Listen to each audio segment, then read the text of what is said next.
Your teams need to master new technologies fast, and they need answers to pressing problems right now. Don't stress. With O'Reilly, your tech teams can learn what they need and get back to work fast. Visit O'Reilly.com for a demo. That's O'Reilly.com. Turned to the forefront of tonight's show. Okay, moving on here. Project Blue Book.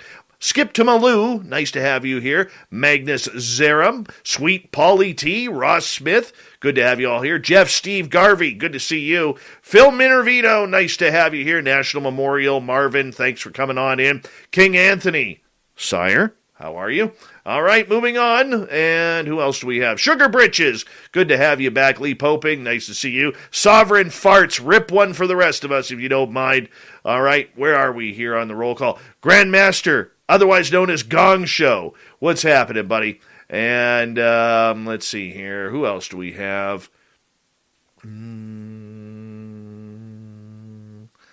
There's Logan L. Mystic Moon Cafe. We love them.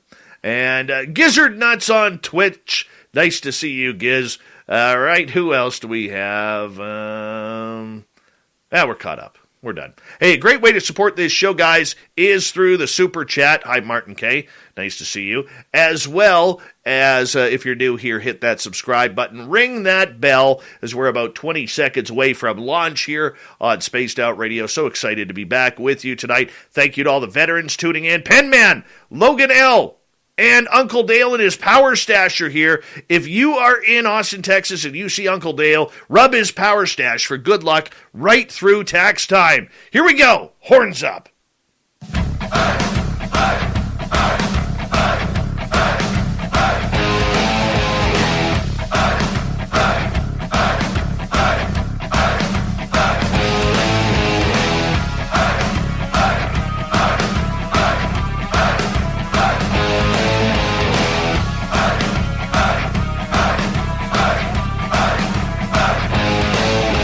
From the mountains of central British Columbia to you listening around the world, this, my friends, is Spaced Out Radio.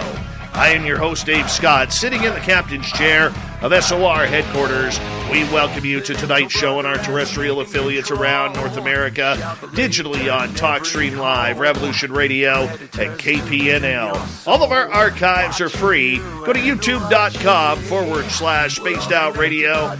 Do old Davey the favor, hit that subscribe button. You can follow us on Twitter at Spaced Out Radio, Instagram at Spaced Out Radio Show, and now on TikTok at Spaced Out Radio. Our website is spacedoutradio.com.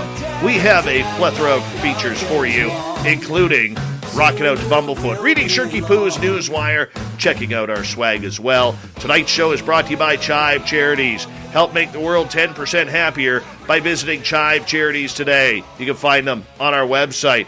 Another good show for you all out there listening in, tuning us on in, and wanting some woo.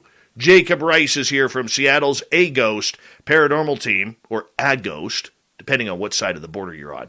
And you know what? You've also heard him if you tuned into our YouTube channel and hit subscribe. He's on the Angry Ghost Hunter as well with Merle and Ross Allison and myself.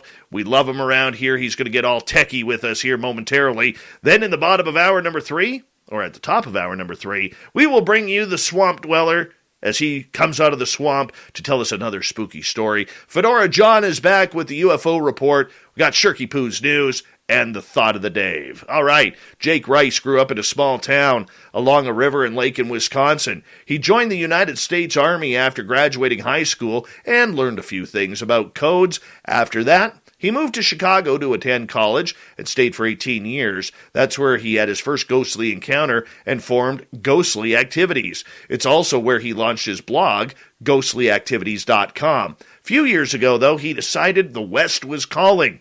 So he moved to Seattle, worked for a big tech company, and joined A Ghost with Ross Allison. He lives in Burien, Washington. His spouse and him have 5 dogs, massive paranormal library, and a ghost hunting gadget collection that is second to none. We're glad to have our good friend Jake Rice here on Spaced Out Radio. How you doing, buddy? I am good, sir. How are you, and how's the Spaced Out Radio crew this fine evening? Well, life is good, and, I've wanted to do this show for a long time. You and I have been teamed up on Angry Ghost Hunter for the last 8-9 months, and we've talked a lot. We've become really good friends, but I've never heard your story. And I just thought, I thought to myself the other day when I called you up, I was like, who can I get? Because we had a cancellation. This is normally Science Bob and Friends. And Bob was like, dude, I can't do the show. I'm having some health issues. And I was like, no problem, Bob. I'll fill it up. And so I had that opening. I gave you a call, and I'm looking at my list, and I'm like, who haven't I interviewed before? And your name popped up like on the top of my MSN Messenger. And I was like, Jake, I have to do this interview. That's a sign. So I contacted you. I'm like, hey, you free? And you're like, yeah, man, let's do this. So I am so happy you're here, brother. I'm very happy. Thank you. But just wait. Good vibes go out to Science Bob. Absolutely. Good vibes, Science Bob.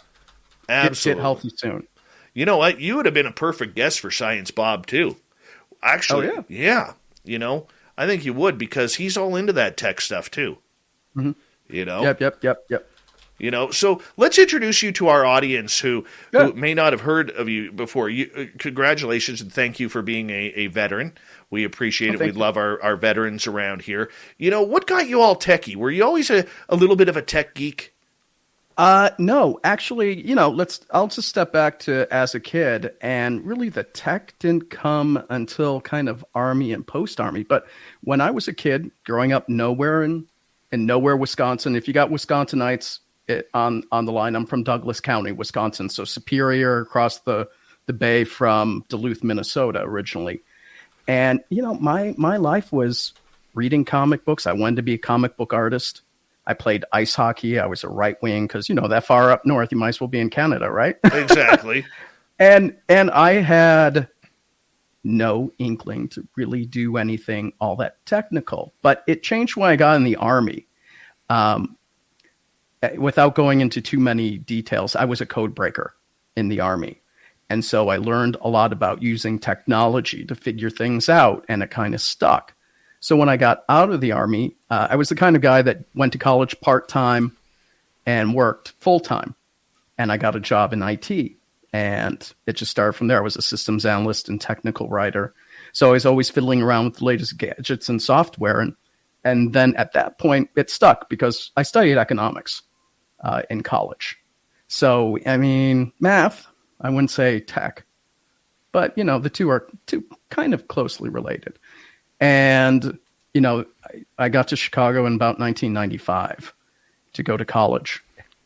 And, you know, I stayed in technology pretty much the whole way through. I did get a job, my first big grown-up job after I got my master's is I worked at a media agency. So, you know, those big advertising agencies, you know, they buy the Super Bowl commercials, all this stuff. Except I worked in search engine optimization. So it was my job to crack the algorithms. And let me tell you, being a code breaker helped a great deal with that.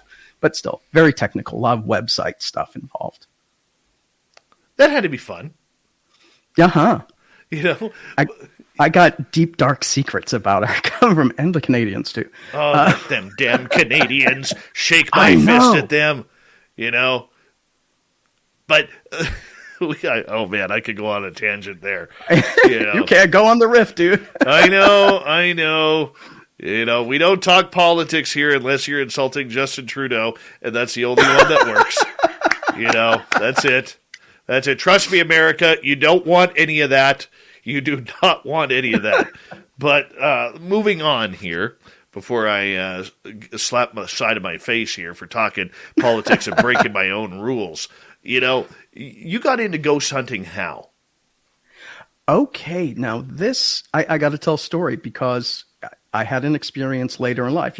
A lot of people have always lived in a haunted house, maybe had an attachment.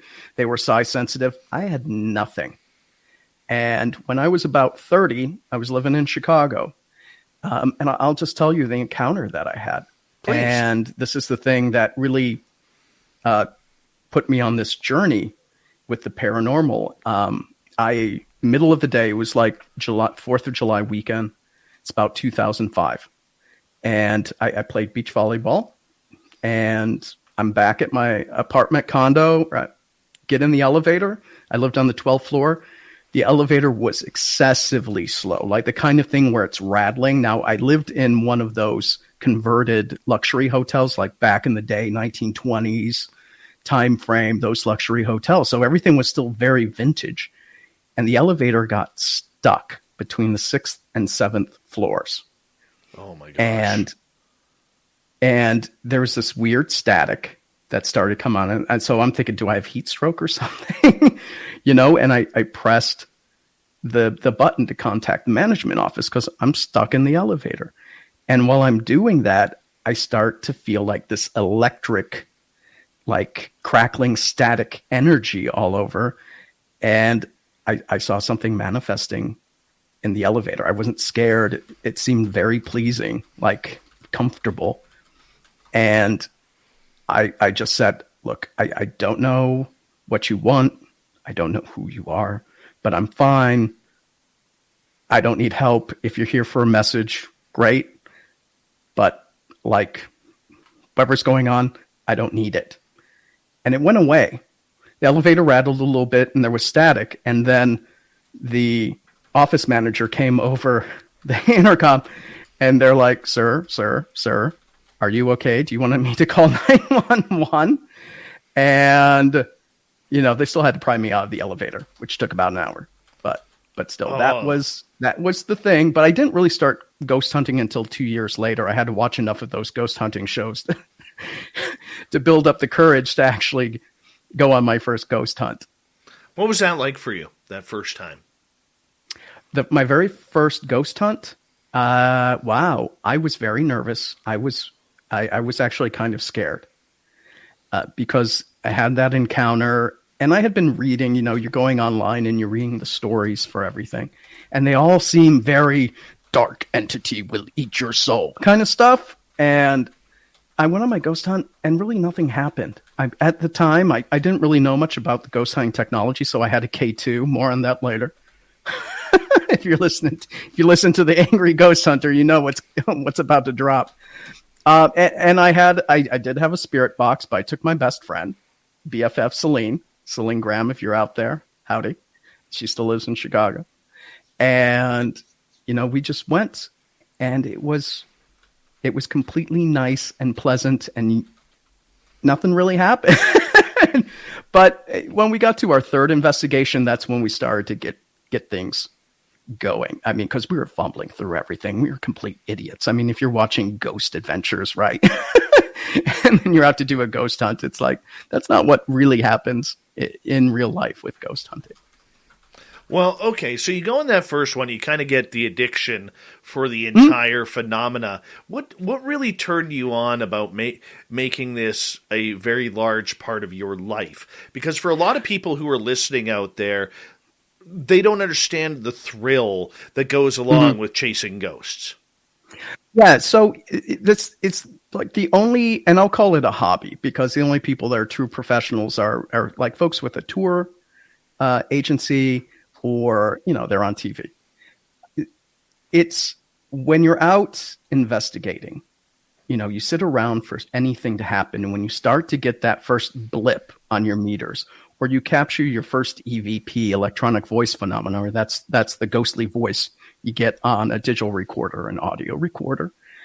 It's just a thrill. It's like, oh my goodness, did I just make contact with the unknown? Am I making a big breakthrough? At least that's what it was for me. And, I would say if a lot of people don't continue to get these ghostly experiences and they drop off, but I'm totally into mysteries and the unknown. I'm not a conspiracy theorist at all, but it's just something about figuring out the unknown became very, I wouldn't call it addictive. I can put down the millimeter. I can put down the millimeter when I need to. But it's that thrill of discovery that you get that just set me off. For me, it was trying to figure out what is going on. At that point, before I'd even ever been on a ghost hunt or knew what one was, I'd worked in a haunted building. I had lived in a haunted house. The haunted building was absolutely freaky. That scared me. Mm-hmm. And it's funny, every business in that building has failed. in that interesting. one section of the building in Abbotsford, British Columbia. Okay, I might have to interview about this. Ooh, Abbotsford's absolutely lovely. Yeah. So it was just terrifying there. Terrifying. Like even a on a $50,000 piece of equipment, out of nowhere, the one pipe that had never broken that this company has installed for ice making equipment. This one pipe that had never broken on any machines before blew up and started a fire in the ice rink. I was going to say ice making machine caused a fire. Yeah. Go figure. I know, right? Yeah. Go figure, right? But seriously, dude, it was the weirdest thing. One quick story I love to tell about this is one night my cousin and his girlfriend, I was working the night shift and I had to close up, and our last people on the ice got off the ice about 10 o'clock, and then I had to quickly clean up, and then afterwards we were going to the bar. Yeah, I'm 19, 20 years old. I mean, what else are you going to do? And I literally had my cousin, I was cleaning up and sweeping up the dressing rooms, cleaning up all the tape and beer cans and whatever that were left over. And it wasn't your normal size hockey rink. It was about 2/3 size. It was a training facility. Okay. And anybody who knows hockey, like you do, Jacob, there's a very distinct sound when puck hits glass and when puck hits boards. Now, there was only 3 of us in the building. We had the doors locked. And all of a sudden, we hear pucks going off the glass and the boards. I'm only 40 feet from the rink, from the entrance to the rink, and I run out there, and everybody heard it, and run out there. I'm like, who's on the ice? There's no one there. There's not even a puck on the ice. And just chills, man. Chills. Yeah, it was just like rapid fire, like someone was shooting off a gun. Yeah. With pucks. It was like someone was taking a slap shot that was ringing at one end of the ice and ringing off the glass at the other end of the ice. Hot damn. Yeah, that's a very distinct sound. And it was crazy. Absolutely crazy there. And I don't know, they cut the rink out of a hillside. I don't know if there was bodies there or that they dug up or whatever, but that place honestly needs a cleansing. Okay. Really, I mean, any connections to the tribe in the area? Right in the middle of town. Okay. Yeah. Now, that would have to go back about 140 years. Yeah. But anyways, more about you here, my friend, because we could share stories all night long. Yeah, well, I'm going to have to interview you about that one for my podcast. Absolutely. It's got a podcast nowadays. Absolutely. Who doesn't have a podcast these days? I'm telling you. But you're the guy who a lot of people come to for reviews about technical gear. And we're going to get more into your favorite ghost hunting stories and your recent encounter that you had just after New Year's. But, people come to you saying, hey, you're the guy who has no problem going and buying a piece of gear, and you kind of give a review of it all. And I think it's brilliant. Yep. I really do. How did you end up having that reputation? Yeah, I think it was just from my blog, because I was, to be honest, I was watching a lot of the ghost shows at the time, or, early in my ghost hunting career. And I was just sitting there, it's like, I think I could do this better. And especially when it came to the radio type stuff, because I was a signal intelligence analyst as a code breaker. So I knew about radio waves, microwaves, those types of things. And I just saw how gear was being used, and they were explaining the science behind it. I'm just like, that's not how sine waves work. And so I just got the gear. I would experiment. I would look, read the brochure. Yes, I'm the nerdy guy that reads the technical how-tos that come with the piece of equipment.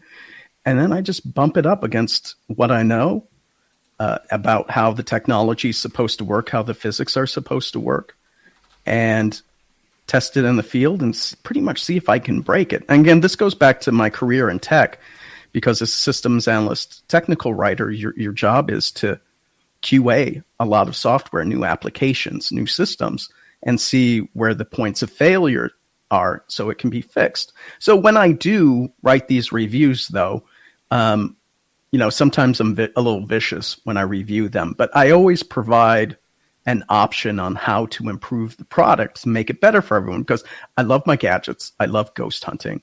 I mean, I'm a big advocate for ghost hunting, and I want the gear that we use to improve beyond something I bought at Home Depot, No, and I understand that, and I can appreciate that. But for those of us who, in one of our 3 burning questions that we did last night, Dave versus Dave, I've taken a lot of what you guys have taught me on the Angry Ghost Hunter on our YouTube channel, which happens the final Wednesday of every month.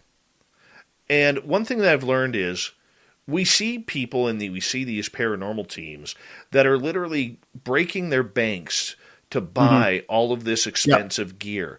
And, I realize a lot of it has to do with persona. If I'm inviting a ghost team into my business or my home or wherever I am, and I see them carrying in 6 or 7 suitcases full of tech, I'm going to think that these people have their crap together. You know what I'm saying? So image. It is style image. Over substance, yeah. It is image. So what do you think about that? Okay. I'll be frank with you. The more gear I review and use and test, the less gear I use. And that's because there's a lot of crap out there. And at the end of the day, you really only need something that's going to be good at collecting audio evidence or visual evidence. And that could be, I would say I lean more to video than pictures, because with video you get context.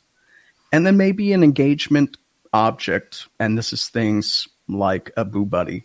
Okay, I'm pro Boo Buddy, for example. But something that if a spirit is there and it's strong enough to manifest and manipulate something.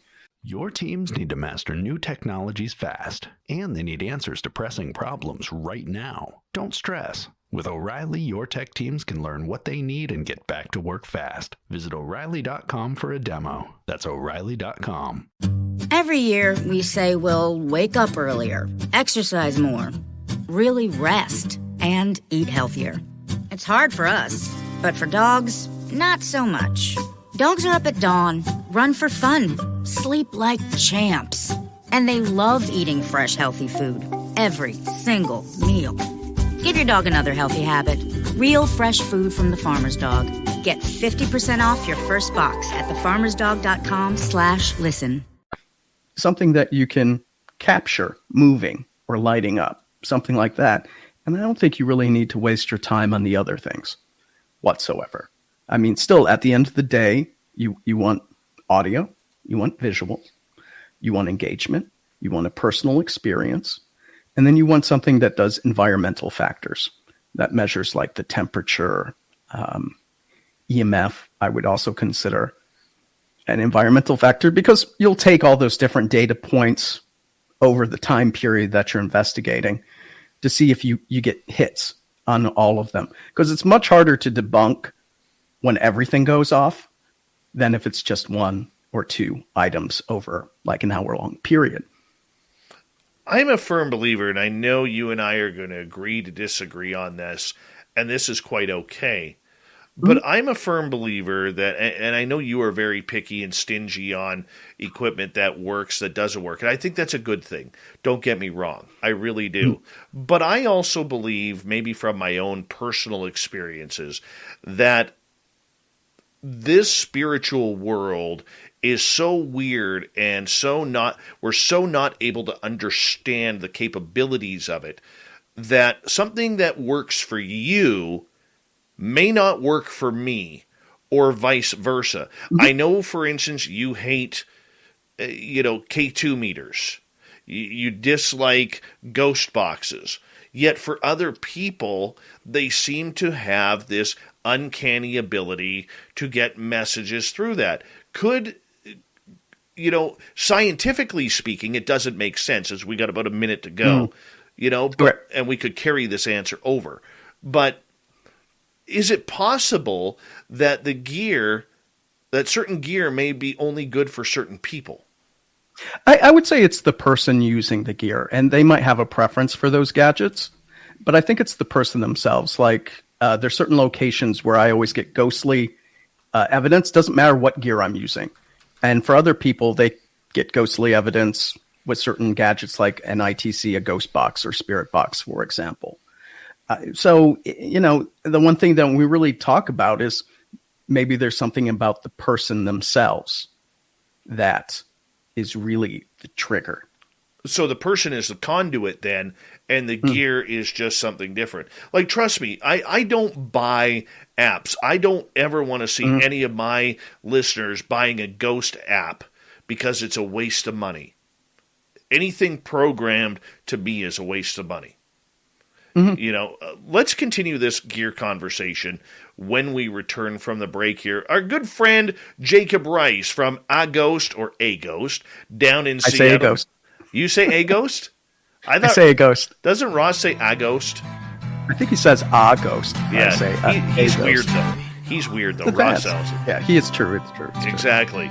Jacob Rice, paranormal technology, and we're going to get into some of his great stories, a personal encounter right after New Year's, and your questions later on Spaced Out Radio.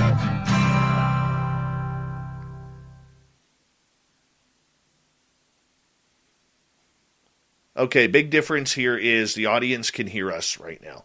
Okay, yep, no problem. Just the Hi, gang. radio side has gone to commercial here. Okay, that's a big, long commercial break for radio. It's because we don't take breaks in between. Oh, got it.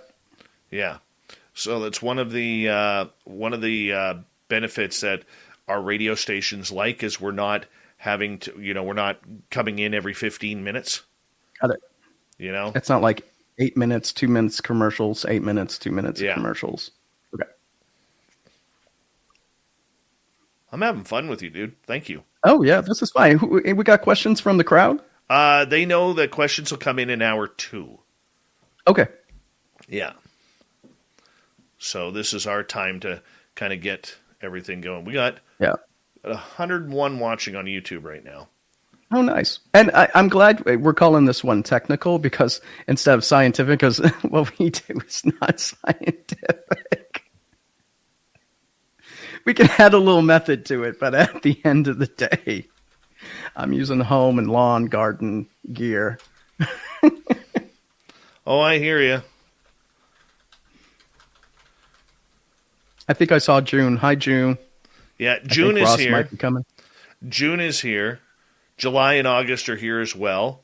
But April, May, June from Vancouver Island has not arrived yet. Oh, no. I know, bud. No. Oh, I know my Canadian trivia. I know that Pam Anderson's from Ladysmith on Vancouver Island. There you go. And if you saw... She was born on Canada Day. Yes, and if you saw Lady... You know what? I will say this. For a lot of people who don't know, okay, here's the picture that discovered Pamela Anderson.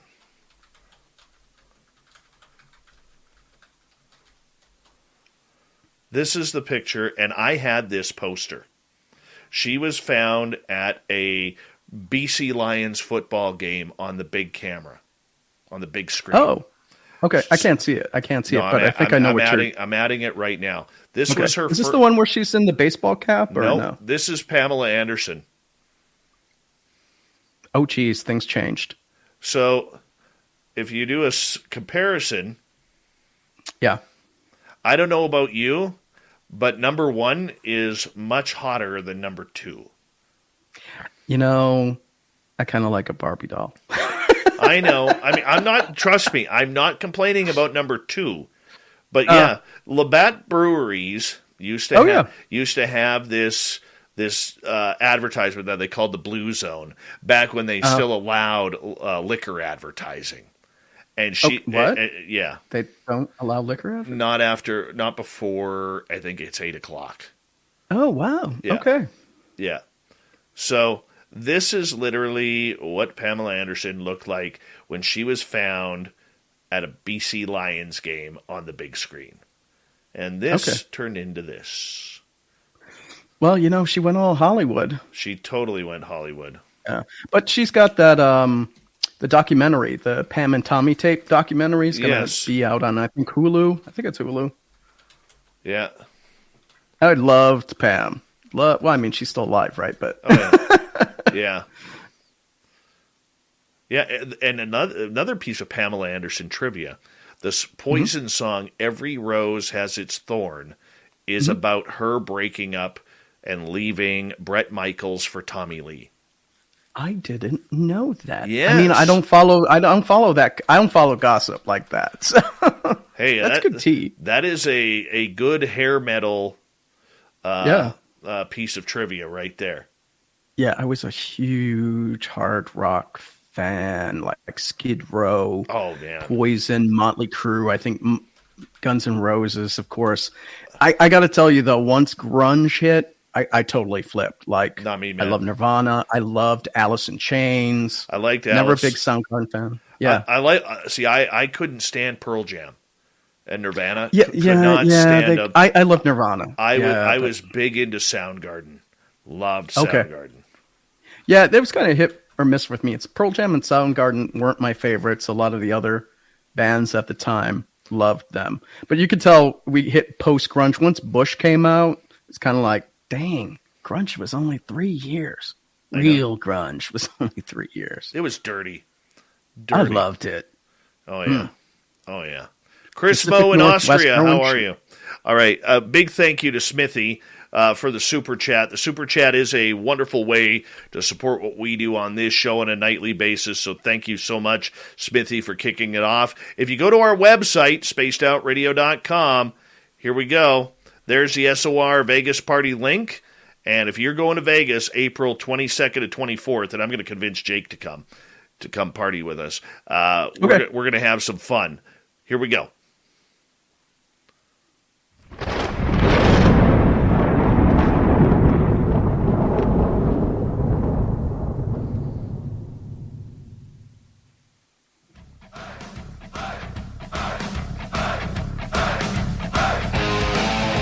Here we go with the second half hour of Spaced Out Radio tonight. My name is Dave Scott. Appreciate each and every one of you tuning us in. Want to remind you that if you missed portions of this show or others, do us a favor, check out our free archives, youtube.com/Spaced Out Radio. Do me the favor, hit that subscribe button. Our website is spacedoutradio.com. We have a plethora of features for you, including rocking out to Bumblefoot, reading Shirky Poo's Newswire. Check out our swag as well. Follow us on Twitter at Spaced Out Radio, Instagram, Spaced Out Radio Show, and now on TikTok at Spaced Out Radio. We continue on tonight.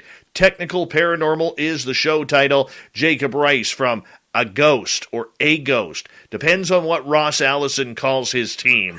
Ross is the kind of guy, and I love Ross. I have very few paranormal heroes in this field, and I know he's listening right now, but I got to have a big, big shout out and some love for our man Ross Allison, who is, in my opinion, pushing some incredible limits on trying to figure out what the paranormal is. And God love him, man. He is just, I think, one of the most brilliant minds of the paranormal. So shout out to you, Ross, for listening in tonight, wherever you are on this beautiful planet we call Earth. And one of his teammates, Jacob Rice, is here. He's a U.S. Army veteran. We love our veterans around here. Thank you again for your service, my friend.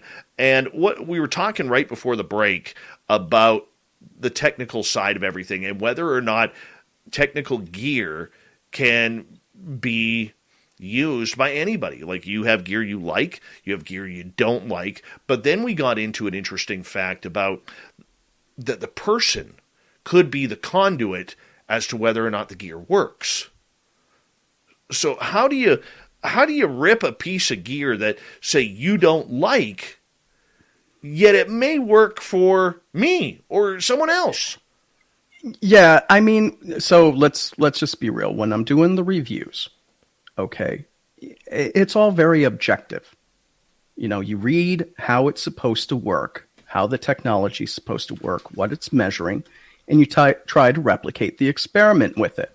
So you're taking this very cold, impersonal approach to it, but when you're out ghost hunting, at least I do this. I know a lot of my teammates on A Ghost does this. And I say a ghost. Well, I'll just switch back and forth. I'm half Canadian. I'll tell you about it later. And, I think the person, because it's a person trying to communicate with ghosts and spirits, I think you can form a connection that way, and whatever gadget you have helps that ghost talk to you. Now, for me, I'm not psychic whatsoever. This is why I depend on gadgets, right? So I think it's part of the person. I would say with certain gadgets like ITC, because that's like real-time communication. Mind you, I am not a fan. If you say ITC to me, it's not going to happen. But, for some people it might work. And I won't discount that. It's going to be the quality of the evidence that they come back with it. I know there's going to be, I know I'll come across kind of as the hard ass tech guy and stuff, but I do, it's paranormal, it's supernatural. I would say there are no rules, and conditions change, and you'll get different reactions because of it. For me though, I've got gadgets for me that always work well. And so I stick to those because generally speaking, I have a really good response with them. But like I said, when it comes to a ghost hunt, I come in and the person's like, "Hi, my name's Jake. I'm here to talk to you.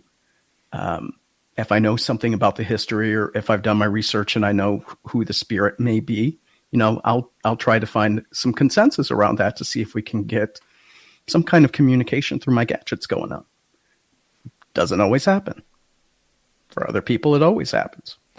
Where you and I will agree on the gadgets, and like I say to my audience, I don't ever like to see my audience get ripped off, whether that's through other podcasts, whether that's through technology or whatever. The one that I don't trust is a lot of apps. Apps are easy. Apps are easy to download. I may not have $400 for a piece of ghost hunting equipment, but I can afford the $5 app. Why are apps dangerous and a bad investment? Yeah, so at the end of the day, if you're dropping $5 to $10, that's much cheaper, right, than going out and buying some of the gadgets that I have. So I kind of understand that. And I also understand if you're ghost hunting and you're really just doing it for a thrill, this is the way you can get the thrill. But here's the thing with the apps you have to know, and this is very much geared to a more serious ghost hunter.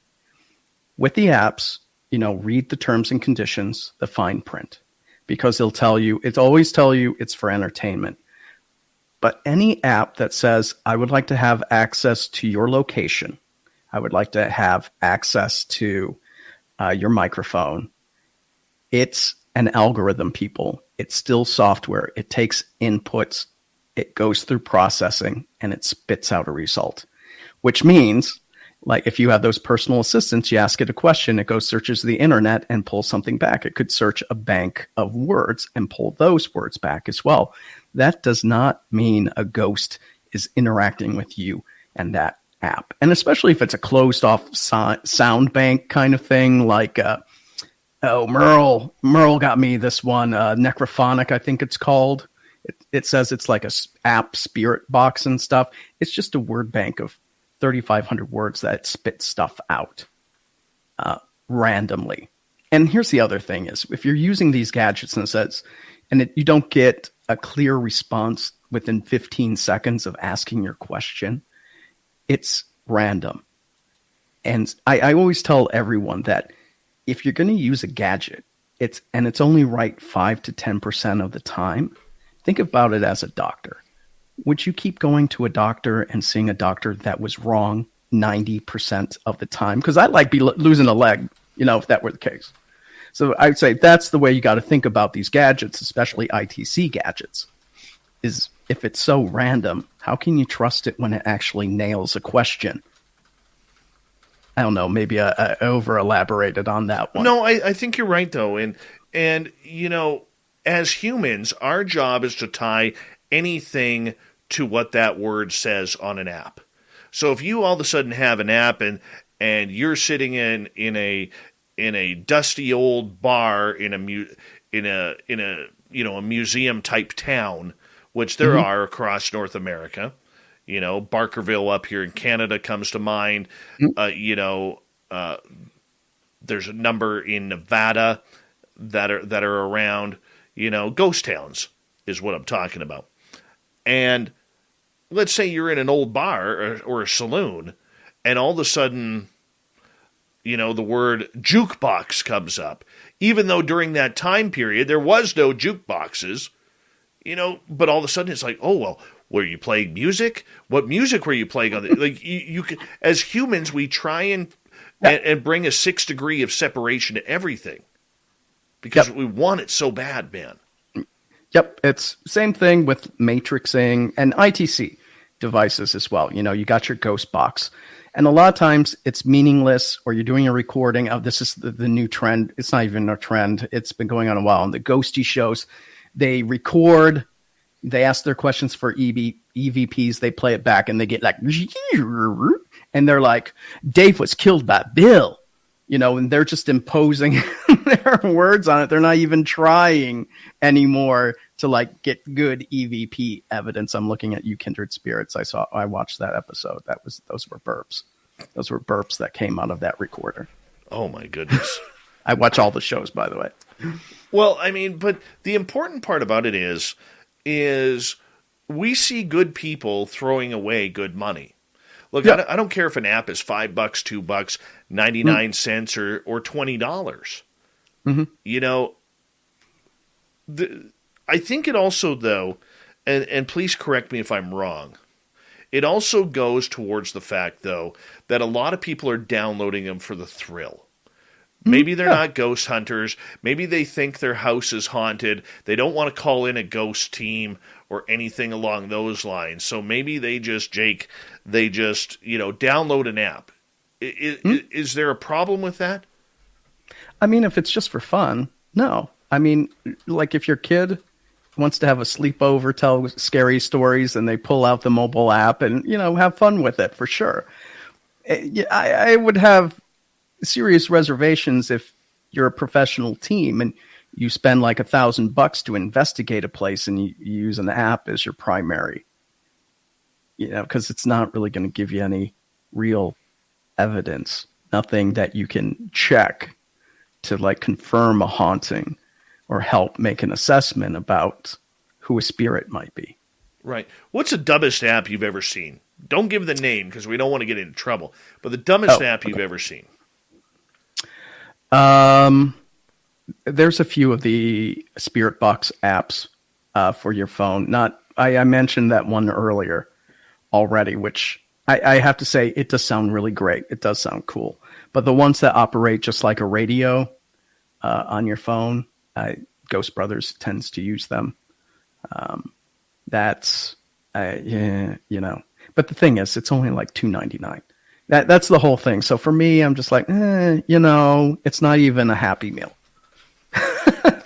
The dumbest one that I ever saw that I downloaded was the Ouija board app. Oh, I don't know this one. I'm going to have to just wait. Oh, yeah.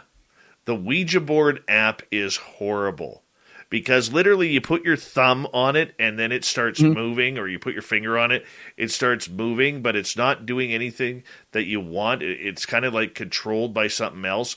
And to think that a spirit has literally infested and possessed your phone to chat with you, it's horrible. It's absolutely horrible. I've actually downloaded it. You're that guy. You're that guy. My phone remembered that I had downloaded it in the past. Okay, it's horrible. It's horrible. Whoever thought about that? Pure entertainment, of course. But just wait. It wants me to start my seance right now. Let's just see what happens. Well, let's start your seance. Let's start your seance here. What are we going for? Do we need some humming? Well, it actually wants me to do Lucky 7 right now. A gambling app. Oh, wonderful! It's spinning and spinning and spinning and spinning. Oh, it's fired up. It's fired up. This is the ad that plays. See, all these things are just to serve ads to people, especially the free versions of it. Yes. And now I have to sit through 13 or Your teams need to master new technologies fast, and they need answers to pressing problems right now. Don't stress. With O'Reilly, your tech teams can learn what they need and get back to work fast. Visit O'Reilly.com for a demo. That's O'Reilly.com. It's the classic dilemma at Whataburger. You pick up your all-time favorite patty melt with 2 fresh all-beef patties, melted Monterey Jack cheese, grilled onions, and creamy pepper sauce. And just when you're about to dig into Whataburger's take on this delicious all-time classic, someone utters the dreaded words. Can I have a bite? Should you? Shouldn't you? Maybe you should just take a big bite so you don't have to answer. Ooh, glad that dilemma's over. The Whataburger patty melt, just like you like it. 15 seconds of digital. Through every 12 letters, does it go to a commercial or an advertisement break? So you're you're right in the middle of a sentence to talking to Grandma Dolly who died in 1976, and you're in communication, but it's got to stop for a game app. Yeah. Okay. Now it comes up. Anyway, I just went through 4 ads for this thing. So all I can say is, how can we really use the Ouija board where it comes out and it's like sponsored by Geico? Yeah. Well, better to have ghost insurance than none. Very good point. Very good point. I mean, I don't know if ectoplasm is like flood damage, but I might have to buy a policy. Jacob Rice is here on Spaced Out Radio, Technical Paranormal tonight. Jake, when you are going through the gear and what's your basic? If one of our audience members out there in YouTube land or in radio land wanted to try ghost hunting, what do you suggest for them? Yeah, just start with your phone. Start with your phone. You don't need to get the gear because especially, if you get any smartphone that's come out in the past 2-3 years, it's got a great video camera on it, high res, and it's got great audio on it. The mic's like, I've got, this phone. It's got a great mic and it can pick up a lot of stuff. So I would say just start there and get really good at setting up and using video and your audio on it before you move on to anything else. And I think that's a good starting point. I mean, you can record audio, which means you can have EVP sessions. You can obviously video record. You can take photos. There's a lot you can do, but just don't download the apps. Yeah. Yeah. And, the one thing I tell everyone, and a lot of folks don't think about this stuff, especially when it comes to their mobile phone, but you've got to get the video and audio off of it and you have to analyze it because even though it's a really good mic, you may not hear a ghostly voice when you play it back with your AirPods and stuff or your headset. You still have to learn how to use the software to cut it and how to work with the frequencies just in case you hear something to make it clearer because I'm hoping no matter what gadgets you're using, you publish. And that's one of the other big problems that we have in the field is those greedy ghost hunters not publishing their evidence. Oh, yeah. Well, I don't know if we'll have time to get into that tonight, but we will. And we have on the Angry Ghost Hunter on our YouTube channel, Spaced Out Radio. I want to ask you this. What is a ghost? Oh, there's many definitions. So for me is the essence of a mortal. And that's just like regular Joe, like you and me, who has passed on and they leave something behind. It could be intelligent. It could just be what we call residual haunting, which is a spirit or ghost that goes through kind of the same motions over and over again. Doesn't really interact with you. And then you have the intelligent haunting side of it, and that is, it can communicate with you. So when we go on a ghost hunt, and say you start getting interaction with your boo buddy or whatever gadgets, you're getting intelligent responses, like when you ask a question, like, what is your last name? And it says Macklemore, that would be intelligent because it responded, right? Versus a residual haunting, which just might be phantom footsteps or odd knocks, things like that. It could be anything, though. Do you believe that ghosts are of previous lives here on the planet?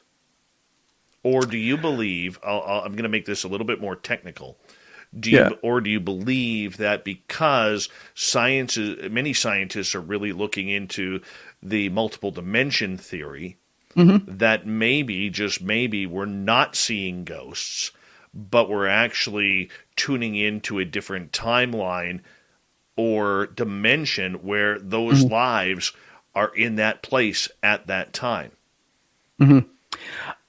You know, it could be either. It could be either. We just don't know enough.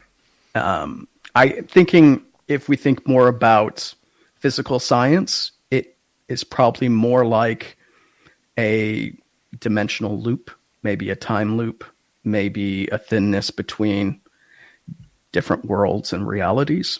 And we're just engaging with someone that's here and now in their world, and they're going through the same experience we are. Like maybe they're on a ghost hunt too. Who knows? And, I would lean more to that than someone died and left an imprint behind. Okay. That's just me. The reason why I ask that is I know from my own personal experiences, especially one in particular where we were communicating with a Chinese couple on the Gold Rush Trail.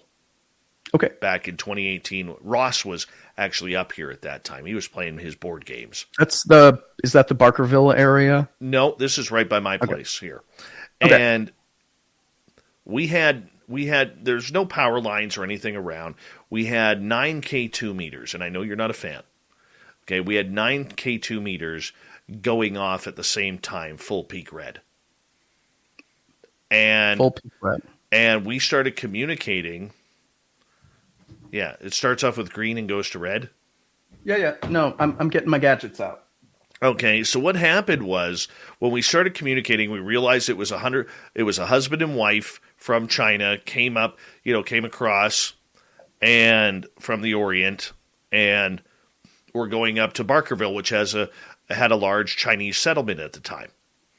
And when we said goodbye, we noticed that none of the meters were turning off. So, trying to think out of the box as to why this is happening, because for people who've never ghost hunted before, you're always trying to figure out the logical solutions, number one. And when it is illogical, you try and figure out, well, why is this happening? It's never happened before. So, I started going down the trail a little bit. I left the group, and my meter kept going off. It stayed on, red, red, red, red, red. And then about 30 feet away, it went back to green. Green means there's no action. And then as I started walking back, my K2 started going back to red. Then I realized all of us were standing on the road. And the reason why I walked down the path was, in that time frame, you just didn't have people. They usually had a horse or two with a buggy. So when I walked past, that made sense that there were horses there and a buggy. And when we parted off the road on both sides, you could see as they walked through and down the trail, you could see all the K2 meters start to shut off. Yeah. Now that's interesting. I have tried to replicate experiments like that with I've actually used my K2 because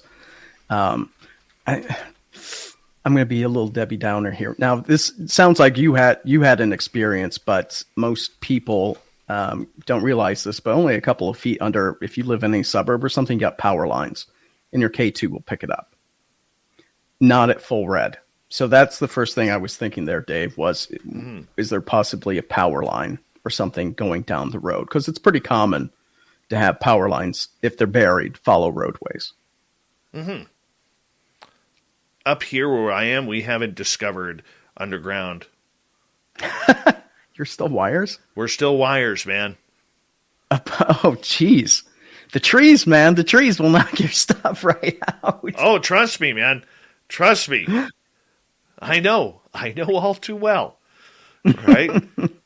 Right? But that's the reality is we don't know if they are on a different plane, a different dimension, Correct.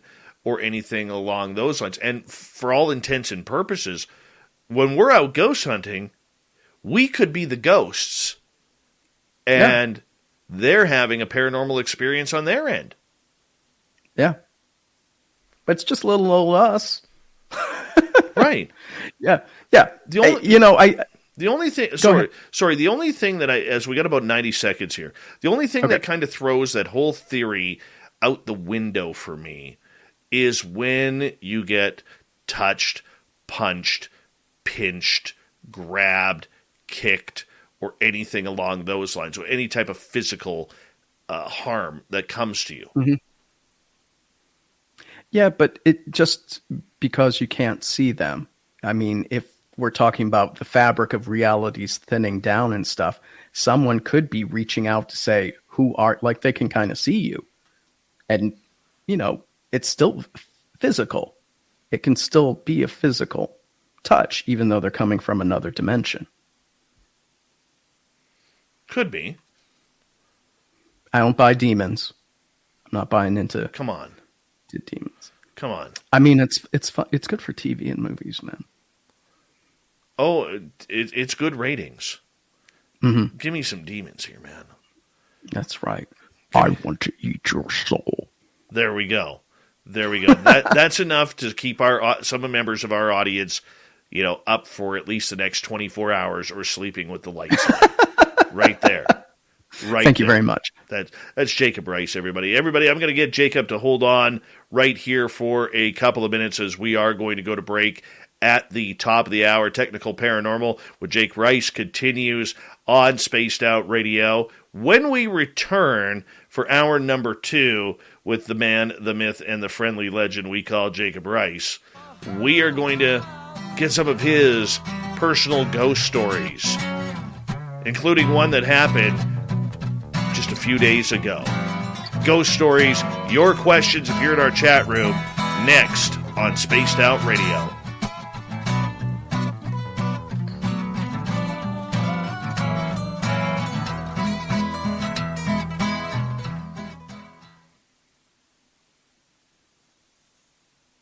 All right, we're clear, dude.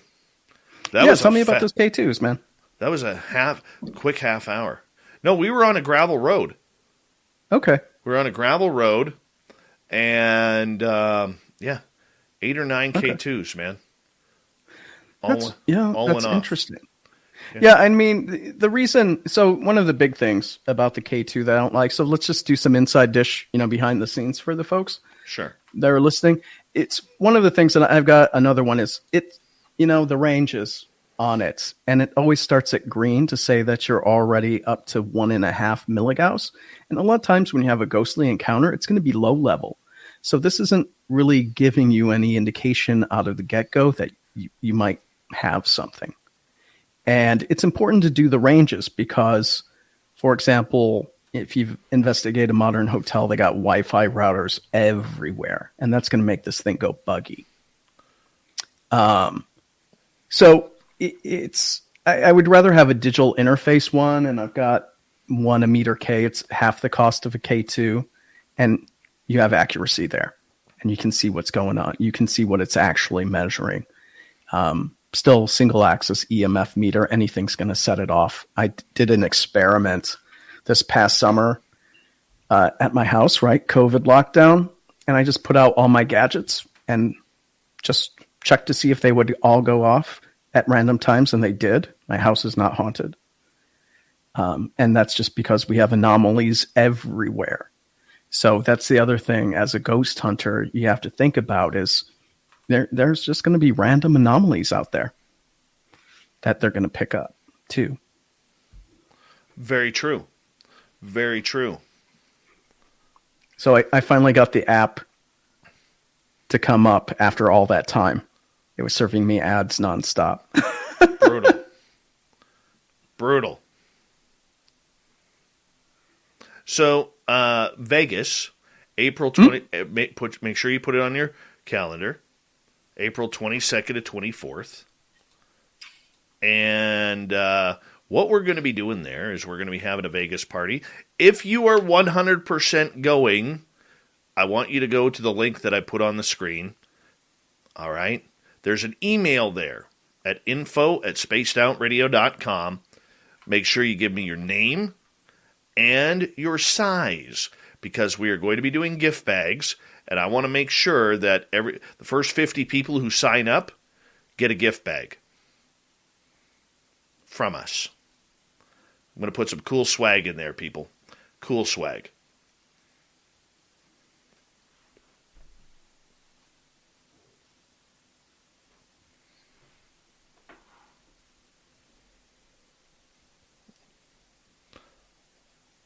Jeffrey wants to know, and thank you, Jeff, for that super chat down in Texas. I think you're coming to Vegas too, aren't you, Jeff?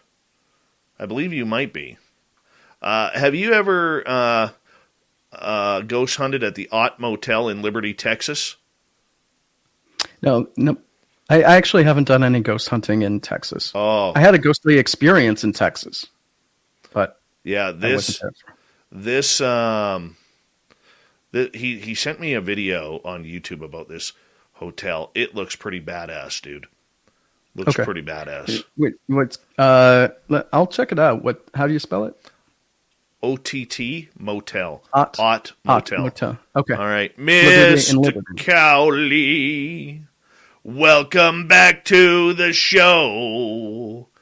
Oh, Mr. Cowley loves his spaced out radio. Hey, Thomas Fessler, the great cahoots of 2022. Appreciate that, buddy. Thank you for the super chat. And thank you to all our listeners who go and support Thomas in Disclosure tonight. It is a great warm-up for Spaced Out Radio each and every night as he's on from 7 p.m. Pacific to 9 p.m. Pacific, and then it's a great warm-up. All you do is just change channels. You come right to us. If you haven't subscribed to Thomas's channel just yet, make sure you do so. It is very well worth it. Highly intelligent show, and we love our listeners. Check it out, highly intelligent shows like Thomas's, or if you want some fun, check out Sonny's Paranormal Chop Shop, the Chad Smith podcast, and of course, Ben and Joe at UFO Garage. You know, we only like to promote those that I feel are quality for our listeners to not only have fun but learn something. And these are podcasts and radio shows and YouTube channels that I highly respect the people. So make sure you check them all out and hit that subscribe button on theirs as well. Thank you, Thomas. Once again, a big thank you to Smithy, Terry, Cat Chaser, and Dry Toast as well for the awesome super chats. Really appreciate the love, everyone. Vegas, April 22nd to 24th. And if you are going 100%, let us know so we can make sure that you're going to get yourself a grab bag. Also, I will be speaking at UFOCon 2022. So go to website UFOCon2022.com in San Francisco, California next month, February 25th to 27th. As well, I will be speaking at MUFON Symposium July 8th through 10th in Colorado. Denver, Colorado. I've never been there. Very excited in going there. And make sure you check them on out. Lynn Wallington, by the way, I'm expecting her to be linked up to the UFOCon 2022 as well, to be a speaker there as well. So if you aren't going to Vegas, but you want to come to San Francisco and see Lynn and myself, you know, come there. We want to meet you. We definitely want to meet you February 25th to 27th. All right, we got like 5 seconds. Hold on, guys.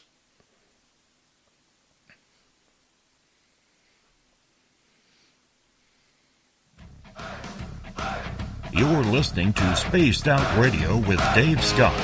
Follow Dave on Twitter at Spaced Out Radio and on Facebook, Spaced Out Radio Show. Here we go with hour number 2 of Spaced Out Radio tonight.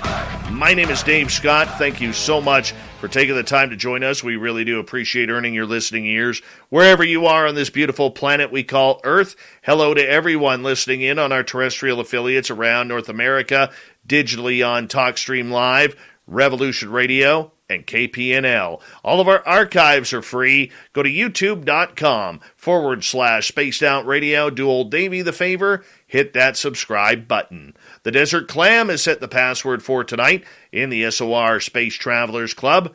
Vacuist. Vacuist is your password. Use it wisely, space travelers, as the clam sets the password each and every night right here on Spaced Out Radio. Our website, spacedoutradio.com. We have a plethora of features for you. Rock out to Bumblefoot, read Shirky Poo's Newswire. Check out our swag as well. Follow us on Twitter at Spaced Out Radio, Instagram at Spaced Out Radio Show, and now on TikTok at Spaced Out Radio. We continue on tonight, Technical Paranormal. Jacob Rice, he's a ghost hunter and technical specialist out of Seattle, Washington, and he is with Ross Allison on his team, a ghost, whatever you want to call him. Just call him a ghost. It works. Or AGHOST. Whatever you want. The AG host. AG host, that's right. AG host. Jake, welcome back, buddy. Thank you for having me. All right, recently, you had a paranormal encounter that you can't explain. Correct. Yeah, and this stuff doesn't happen to me, so it was really interesting. Here we go. I was just at home, and I've got a fenced-in property. So the fence that surrounds the driveway, where like deliveries would come and everything, is probably 150 feet away from the door, and I have a buzzer. And this was on Sunday, January 2nd at 4:30 p.m. I remember this so very well. So right when it's getting dark up here in the Pacific Northwest, and the bell rang. So, kind of weird because right after the holiday, I wasn't expecting any deliveries. And I've got, as you can see back there, probably, I've got a monitor. We have cameras around because now I live out in the boonies and you really never know what's going to be coming up. But I didn't see anyone at the front of the gate. So this was right after we had the big storms, a lot of snow down here and everything. And I was just thinking, okay, maybe there's a glitch with the buzzer. Maybe water got in and ice or something. I should go check this out and get it fixed. So I left the dogs out. So I've got 5 dogs. The 2 big ones were out, Mikey and Daisy. So they're 85-plus pound pit bulls. Okay. And I get to the gate, and I'm going to open it, and there's a kid standing there. Oh, my.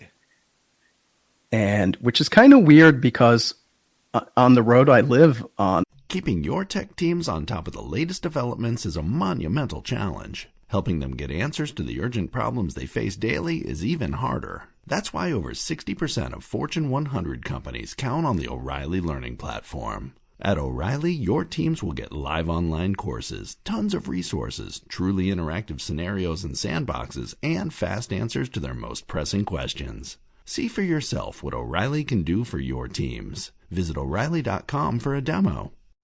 Every year, we say we'll wake up earlier, exercise more, really rest, and eat healthier.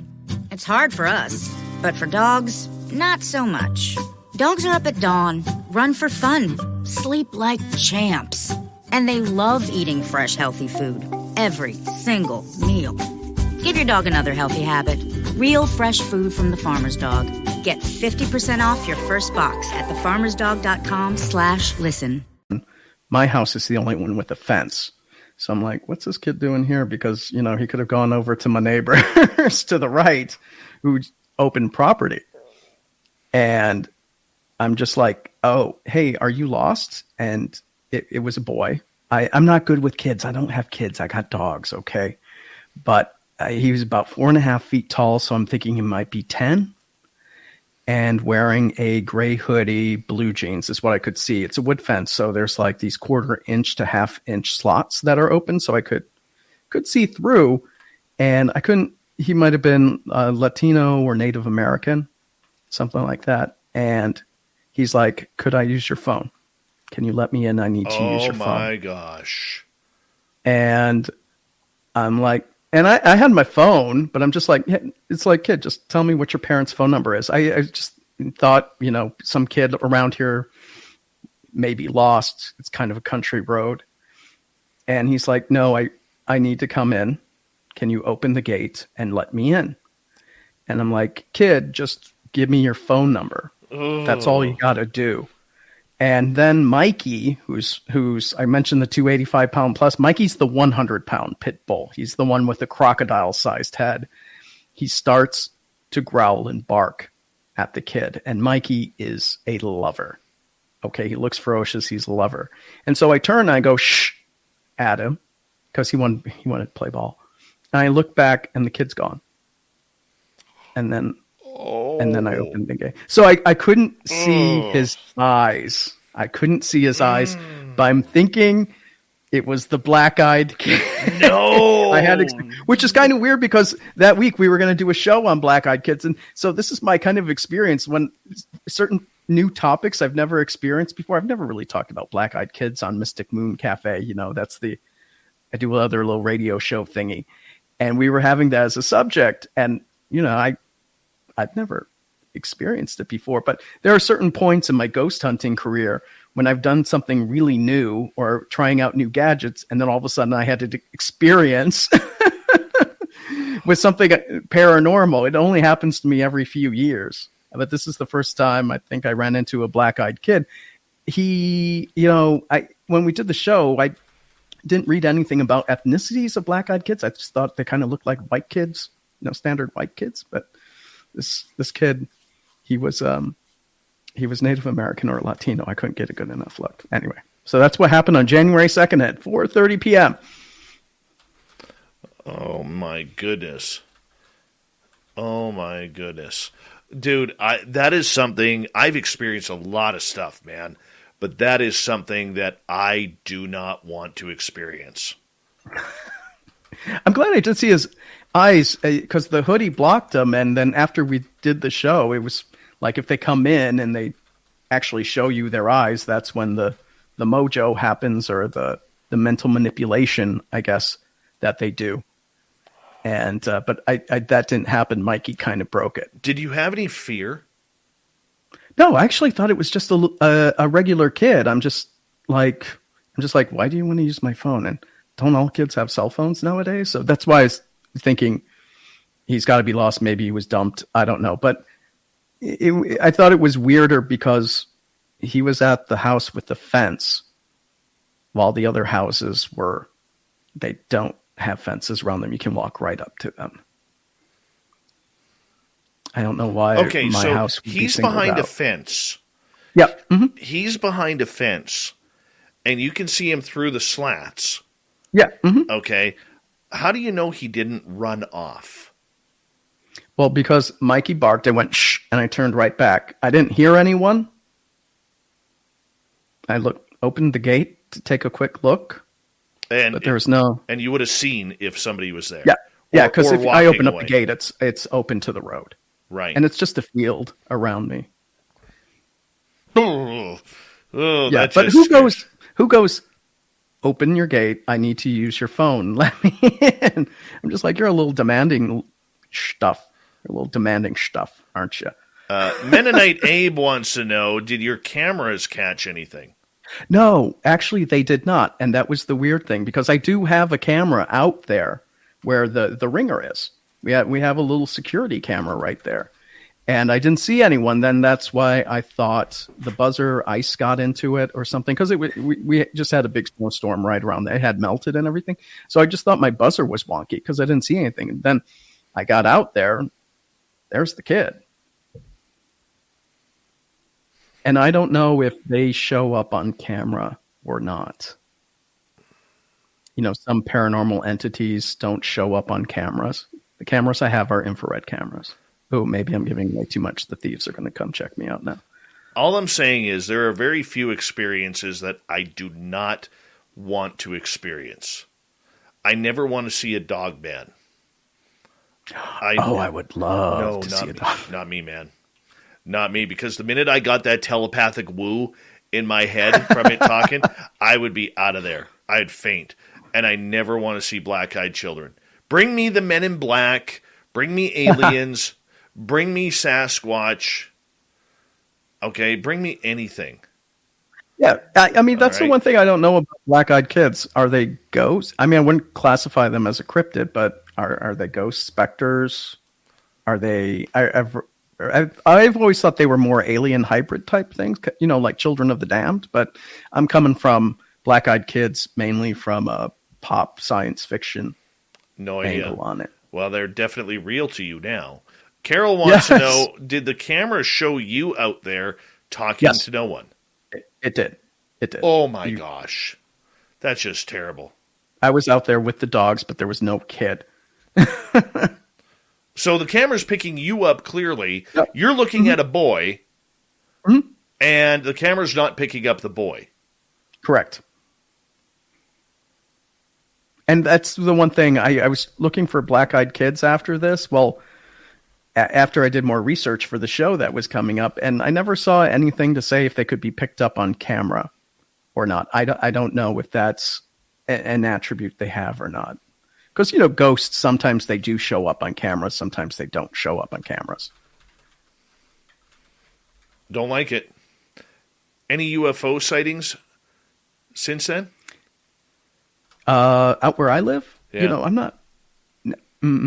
I mean, I live in an area where actually Sasquatch and UFOs are pretty common. I moved out of Seattle during the pandemic, so now I'm kind of in a more rural area closer to Mount Rainier.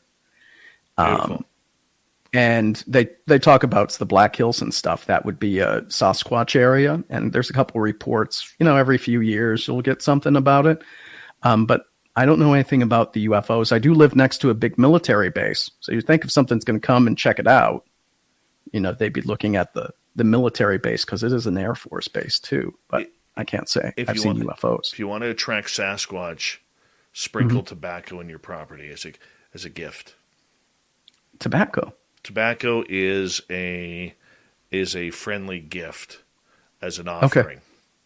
Okay. Well, my BFF Sandy down here, she lives right up next to those hills. So I'll just go down. When it comes to the tobacco, is it like the dried leaves, or can I break up a cigar? You can break up a cigar, a cigarette. Okay. They prefer the natural kind. Okay. Because you don't want the chemicals, but that might be a human answer. I don't know. Okay. I'll do that. I'll go down to Sandy's because, like I said, she's closer to Sasquatch country than I am, just by a few miles. So if anyone's going to have it, she'll probably have it more so than me. So I'll make sure I go down there and do that test. Jacob Rice is here on Spaced Out Radio tonight. Jake, let's go into some ghost hunting. Have you ever been? Yep. Have you ever been scared? Have you ever dealt with something that just freaked you out? Yeah. So very good experience. This is in Chicago, the Congress Plaza Hotel, it was built for the World's Fair. It was called the World Exhibition in 1893. And I was doing a ghost hunt with my BFF Celine in Chicago. I mentioned her a little bit earlier. And here's the big thing is it's known for its ghost that's on by room 441, some kind of shadowy specter type thing that kicks the bed, scares people, and they go running out. I didn't have anything like that. But on the third floor of the South Tower, we were in the stairwell, and you can take the stairs between all the floors. It's 12 floors high. And I'm there with Celine, and she said, we're just walking around asking EVPs. And she just says, "Hey, G, my nickname is G. For G Money Hustler." Yes, I was inspired by 90s gangsta rap. And she said, "Someone's holding my hand." And so my gadgets, I walk up to her, and she's in the middle of the lobby on the third floor, actually not far from the front desk. And I go over to her with my Mel meter kind of thing. And there's this cone of cold around her. It was about 15 degrees colder than everything else around there. And I had my recorder, so we did an EVP session. And we got a couple of direct responses. And I said, "What's your name?" And we got James. "How old are you?" 5. "What do you want?" "Daddy." So when I went back and did the research, and in the hotel in 1921, it wasn't called the Congress Plaza Hotel at the time. I think it was still called the exhibition or the auditorium annex, something like that. And in 1921, Russian mobsters killed Irish mobsters on that floor, and a little boy was killed in the attack. And you can guess what his name was. So that's like the creepiest thing on an actual ghost hunt. Yes, it wasn't the ghosts that were scary. And this is another one from Chicago, private residence, and it was in the Bridgeport neighborhood, which is on Chicago's south side. So Selena and I, again, doing a ghost hunt. And little old lady, she lives in, if you've seen like Shameless, you kind of have those walk-up buildings and stuff with kind of big garden apartments in the bottom of that type of place. She's going to bingo. So she's like, yeah, I think my house is haunted by my husband. Can you check it out? And we were new to ghost hunting at the time. So we go to investigate, and we have the house to ourselves. So I'm just like, hey, I'm going to go check upstairs. She's like, okay, I'll handle things down here. And then we hear a thump, thump, thump, and she starts screaming. It turns out the little old lady, her son was in the house, hiding in the closet, and he grabbed Celine and started to assault her. No. So remember, not so much ghosts you have to worry about. Like, I don't worry about the dead. I worry about the living at the haunted locations. So anyway, the police came, and, pretty much I stopped doing private residences after that. I'm just trying to figure out why all of a sudden I haven't moved and my camera all of a sudden went blurry. Poltergeist. Demon. Weird. Now it's back. Yeah. Awesome. So everyone's like, why did you guys split up? I'm like, because we were in a modern house, and no one was supposed to be home. So let's give a shout out to Merle, who's just Merle, who's just joined the chat room. Yeah. He's still trying. No, my name is Mike. No, my name is Mike. You're Merle, damn it. You're Merle. He had a black-eyed kid experience too. Maybe he'll tell you about that one day. Maybe he already told you about it. I don't know. Yeah. There's something different, Jake, when it involves children. Mm-hmm. I can deal with any type of ghost, but when it involves children, that's where I get scared. That's where it turns the level of creepy up to a whole different volume. The volume only goes to 10, but this takes it to 20 pretty rapidly, man. Yeah. Creepy kids. Yeah. I gotta. But when I go something, I bring the boo buddy with me for if I know there's a kid spirit. Well, let me ask you this. Why do children freak us out? The spirits of children freak us out a heck of a lot more. Well, because we're dealing with a person that never got to grow up, never got to have a life. They were extinguished before they became an adult. I think there's something about, with children, innately, we want to help them. It's like we want the species to survive or something. So our drive is when we see kids hurt or in trouble, we'll help them. So when they die before their time, it's a tragedy, essentially. Like me, I'm a middle-aged dude. If I got hit by a car, everyone's like, sad, Jake's gone. But if I were 5, everyone would be like, oh, it's a real tragedy. And I think that's the case with kids. Gloria wants to know, have you ever heard of the drowning child EVP? No, but I want to check that out. I don't know the story at all. Or I don't know that scoop on that one. I don't know either. Maybe Gloria can put it in our chat room, just a little description or something there. And okay. But I don't know, man. I remember my ex-wife and I, we were moving out of our duplex, and our side of the duplex was completely haunted. And there was a little girl in there. Her and I had both seen the little girl. And dude, it was to the point where, my daughter would clean up her toys the night before, because we always had bedtime cleanup. Mm-hmm. And when she woke up in the morning, there would be toys all over the floor, books, crayons, everything. So we're cleaning up the place. It's just my ex-wife and I were on the second floor by the bathroom, wiping down the shelves where our towels were. And out of the storage room we hear a girl's voice, "Mommy." Oh, that's very Paranormal Activity. My ex-wife dropped her towel, went completely white, like pale white, and she says, "F this, I'm out of here. I'm never coming back to this place." And we never did. Oh, did you ever get any scoop on what was going on there? I had a psychic that I trusted say there were 5 different spirits in that house.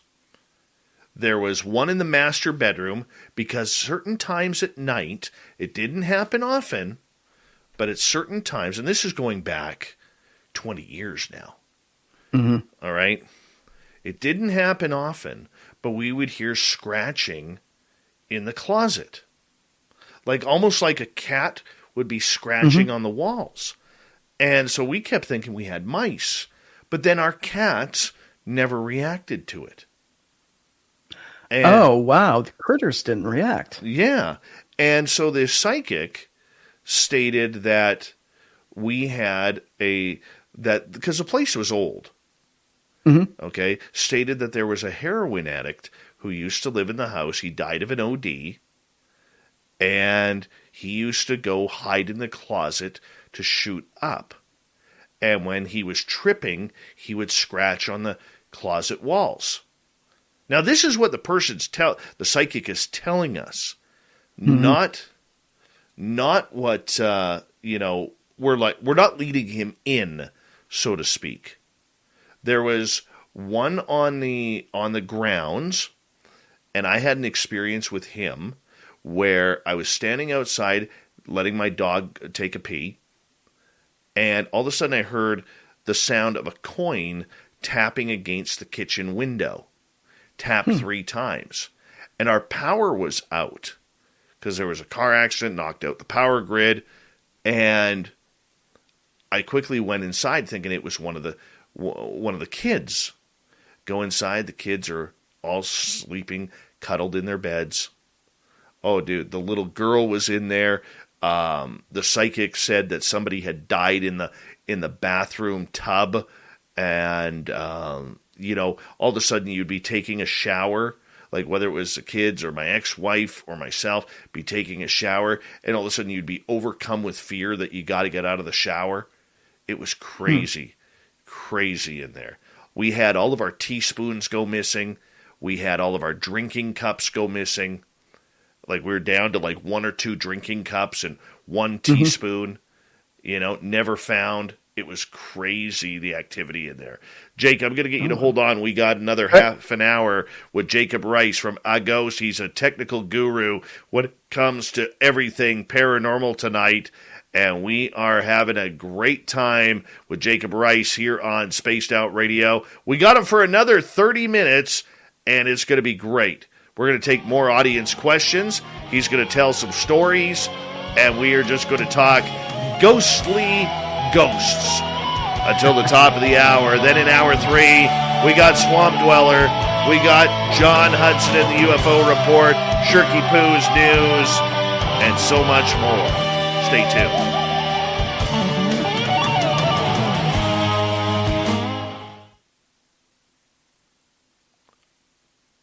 Just to our chat room, that was fantastic Merling. Absolutely fantastic Merling. Merle. Absolutely. Nikki, who's a psychic out of Seattle, she says, please tell Jacob that not only were you targeted by the supposed black-eyed kid, but it wasn't a true black-eyed kid, and that you were being tested. Tested? I don't know why, but that is disturbing. Okay. So apparently I was just, by sending it on its way, not giving in, that was enough to know I was an easy prey, I guess. Or not willing to accept it. Yeah. Which is cool, too. Well, I mean, city boy. It's like, I don't care how old. Yeah. Yeah. Mm-hmm. But thank you. Thank you for that. Yes. That would be cool. Yeah, I had a cryptid encounter. Well, I wasn't that cryptidy. What happened? But when I was a kid in Wisconsin, yeah. Dogman or Bigfoot? So like I can tell you, so this is, northern Wisconsin. So, it's like Manitoba cold, right? Manitoba snows. And it was about a week before Christmas. We were having a big old storm. And where I lived, our neighbor had goats, sheep, and stuff like that. And so it's probably like 8 at night. And it's the kind of thing where you're having the blizzard, but it's a thunderstorm and you're kind of getting that silent lightning happening. So I could see out my bedroom window, and we had this partially collapsed well. It was full in, like you're not going to fall 20 feet to your death or anything like that. Anyway, so the guy's goats are in our yard. 15 minutes could save you 15% or more. Wait a minute. I've heard that before.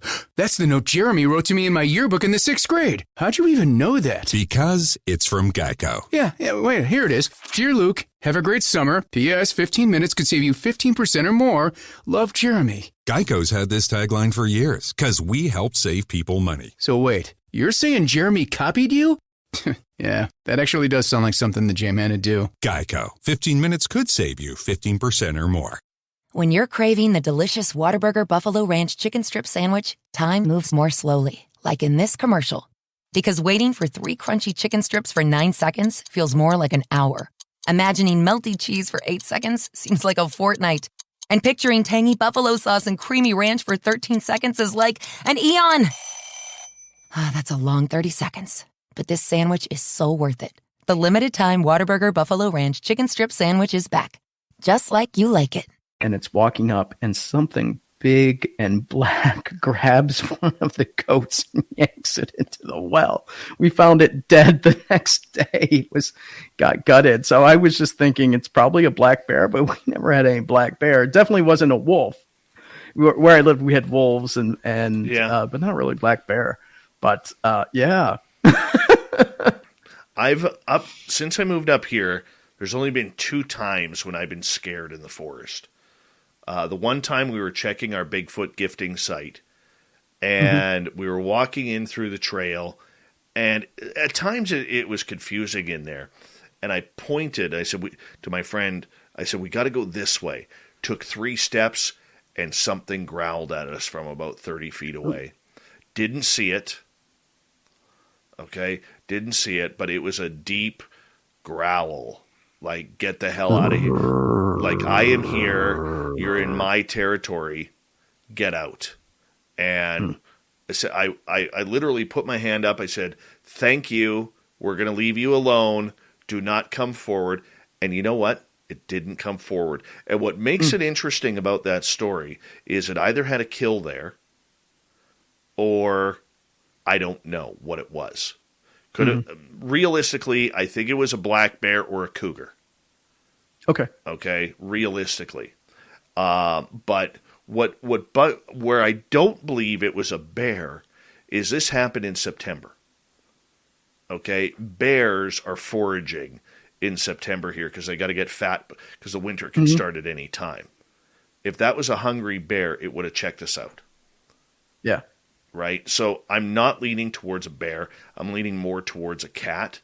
And I'm thinking, like, it was weird. But the next time, we're building a rock garden in our front yard.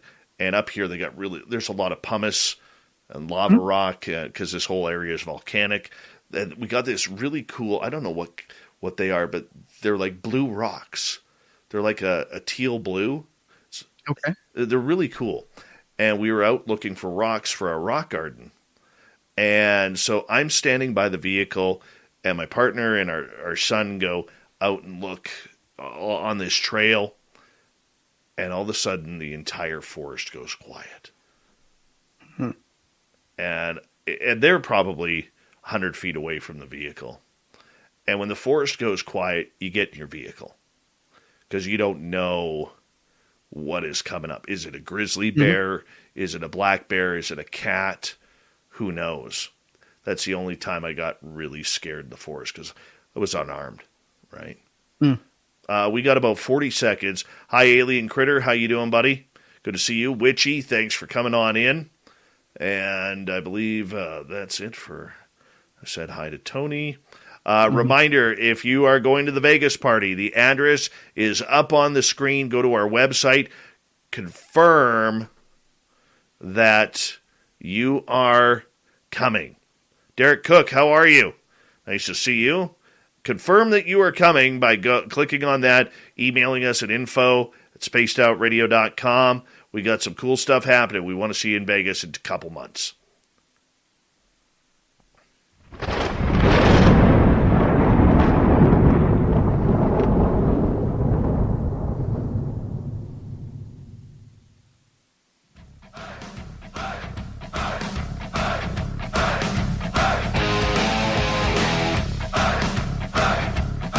We passed the halfway point of Spaced Out Radio tonight. My name is Dave Scott. Thank you so much for joining us. We really do appreciate it. Want to remind you that if you've missed portions of this show or others, check out our free archives. YouTube.com/Spaced Out Radio. Do me the favor, hit that subscribe button. Our website, spacedoutradio.com. We have a plethora of features for you. Rock out to Bumblefoot, read Shirky Poo's Newswire. Check out our swag as well. Follow us on Twitter at Spaced Out Radio, Instagram at Spaced Out Radio Show, and now on TikTok at Spaced Out Radio. All right, Jacob Rice is here till the top of the hour. Technical Paranormal. He's a tech gadget guy when it comes to all things ghostly, and he's part of A Ghost out of Seattle, which is Ross Allison's team.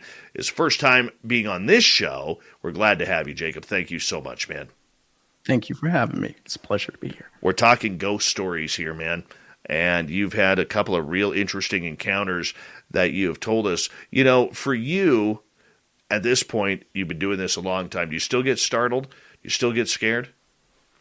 You know, when it comes to the ghost hunting, a lot of times you find out the creepy stuff after the fact.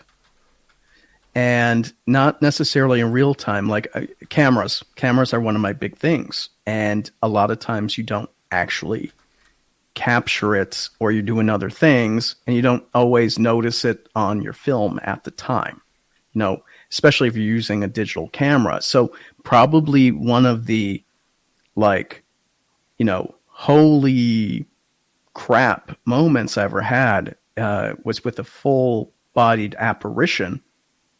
But it was on a camera, and when I went to review the film afterwards, I was like, whoa, because when I captured it, I didn't see it. You know, it was on the camera, it was on the digital film. So there's not much, you know, with ghost hunting. It's like you're not going to get startled. If you get startled, it's going to be someone's dog or someone's coming around the corner, you know, and you're not expecting him, you know, because of that, everything's dark. So I can't say I really get startled so much. It's been a while since I was startled. So, you know, I wish I could give you more of a zinger response to that one, Dave, but, you know, I'm kind of numb to that stuff nowadays. What do you want to experience? Oh, geez. One of my favorite things, like the Golden Grail, is I would like it if I'm sitting, you know, I've got some gadgets out, right? And I've got my camera. I always travel with a camera. A ghost can tell you that. I always go with the army of cameras. I would like it if something would manifest or start interacting with me. You know what? Actually, I have had that experience, and I probably poo-pooed it. So I can give you a ghost story about this experience if you want. Yeah. This was at the Walker Ames house in Port Gamble. And one of my big things, I always got my camera and I always do engagement objects. Trigger type objects. So, you know, you can put a teddy bear out, something like this, and this goes to creepy kids, Dave. And I'm in the attic with fellow ghoster Bob Foster. Shout out to Bob Foster. And we're in the attic, and I put toys out because it's thought that there's a little girl spirit up there that likes to play. And so I put out a Boo Buddy and some gadgets, like little balls that will light up and stuff, not cat balls.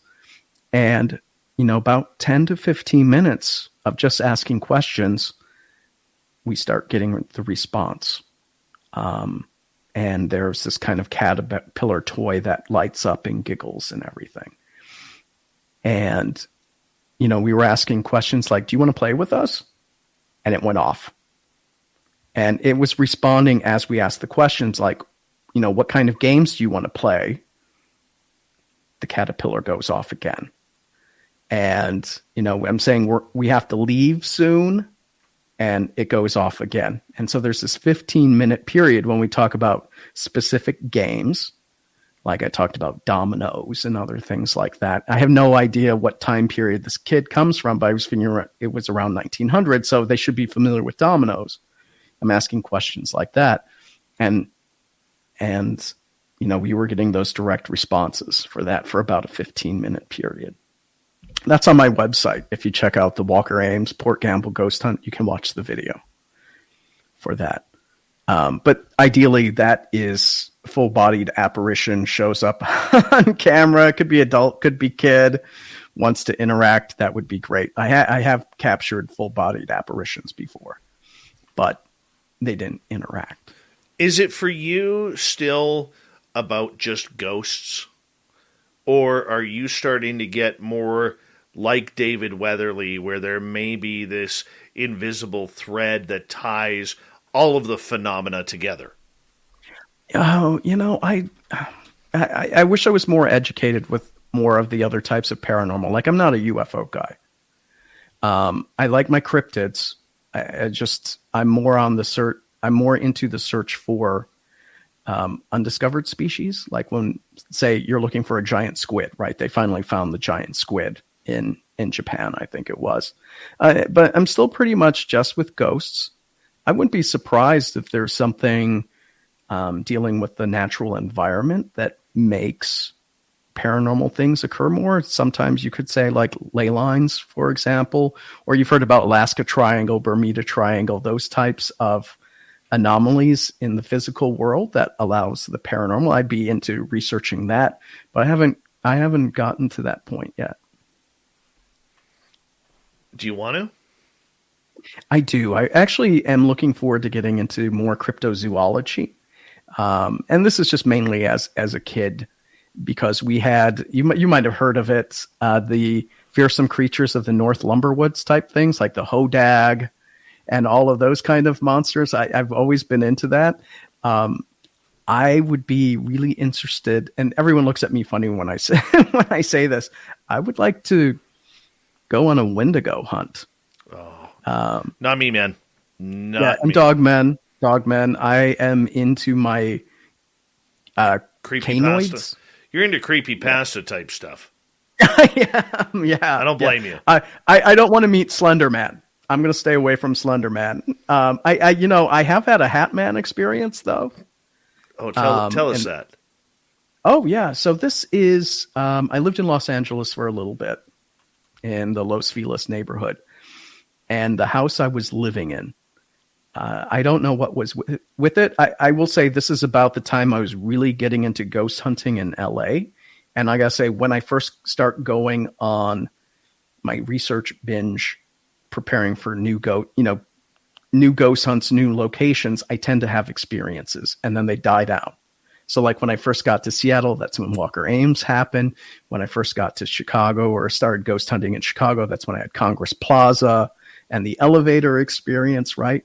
So in LA, I was sleeping. Actually, it was dawn. I was waking up. It was a school day, right? I had to go to work. And I'm getting up, and I thought I was just having sleep paralysis. But the thing with that, and if you're not familiar with sleep paralysis, old hag syndrome, you might have heard that, where you can't move, and it feels like something is smothering you. And my dog, I had a boxer at the time named Rhea. She started going crazy. She stood up on the bed and was barking. And so, you're kind of like stuck. And I'm like, I've never had sleep apnea or anything like that, but it felt like I had a heavy weight on my chest and I couldn't breathe well. And, you're making those weird kind of sounds, And by the door in the bedroom, probably 7-foot tall figure, black with a big top hat, was there. And when Rhea jumped off the bed, it went away and I was fine. Happened one time. I call these things, like these one-time events, I call them boo moments. Yeah, because it's like boo, something just totally out of left field you're not expecting. And I maybe being a ghost hunter, it opens you up to more of these things. No idea. So these can happen, but that's not something I was expecting. That's kind of like black-eyed kid syndrome. Same house though. Very I'm true. FaceTiming with my BFF Celine back in Chicago, and my back's turned to the door, and the door slammed shut, and she's like, "Jake, someone's hand reached through the door and shut that." Oh. Like if you could imagine the white door and a hand. So there were weird things. That house isn't known for being haunted either. Oh my. That's just so wrong. That's just so wrong. It really is.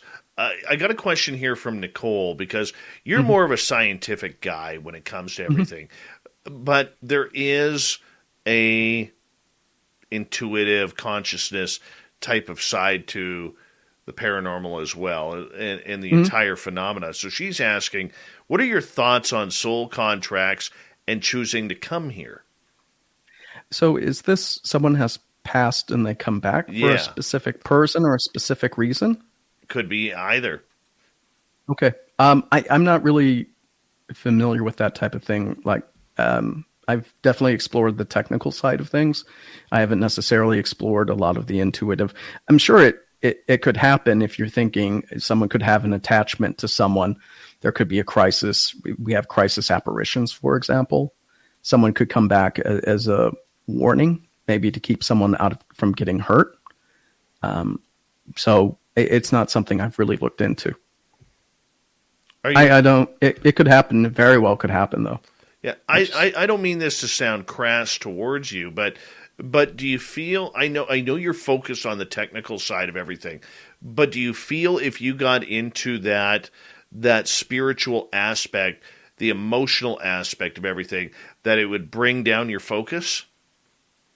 No, I would be open to cross training to develop that side to help with the technical side of it. Like I said, we talked about certain people may have something that resonates about them, and whatever gadget they're using, they can get. I think that would be, that person may have some sort of intuitive psychic thing. I mean, I'm as psychic as a rock. I'm as logical as it gets, as all get out. So it's something I would definitely have to work on. All right, let's get to another question from Nicole. Different Nicole this time. What about poltergeist activity? What are your thoughts? Oh, I mean, I don't discount its existence. I think there's some debate if it's psychic, if someone is, say, a telekinetic, versus there's enough energy for a spirit to take that kind of action, because ghosts tend to be pretty weak.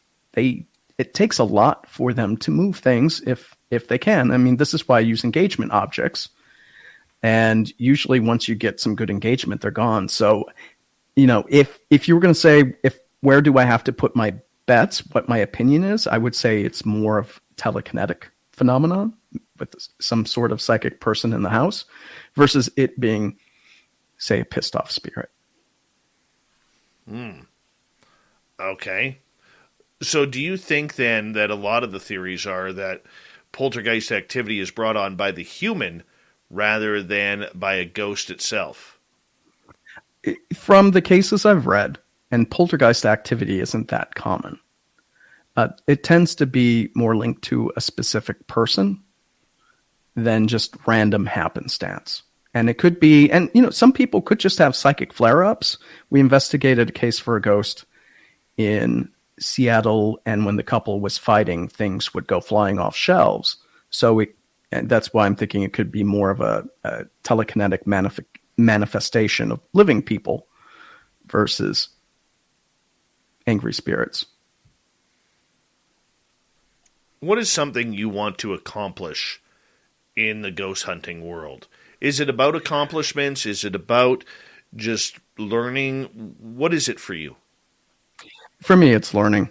I've always been curious about the unknown, and to get to, if we ever got to the point, especially with the tech, where we could prove some of the phenomena or what causes some of the phenomena, and it could be, we didn't know black matter existed until more recently. Maybe there's some kind of thread in the universe, say, connecting some kind of magnetic spectrum, something that opens or bends, and we have ghostly activity that would be an ideal scenario to figure out what could be the root cause of it. From a natural perspective, if it is natural, like for example, we're talking about the time loops, right? The interdimensional thinning, stuff like that. If we could get to the point where if that was true, we could measure it, that would be great. And I think, it's decades off. I'll probably be dead when it happens. But hey, who knows what they'll pull out of MIT, right? No, very true. Very true. For you, though, is it about proving life after death? It is actually not about proving it. I would want to find the root cause to the activity. And if it is life after death, great. If it's something else, great. But I'd like to get to the point where we have more certainty about what causes the phenomena.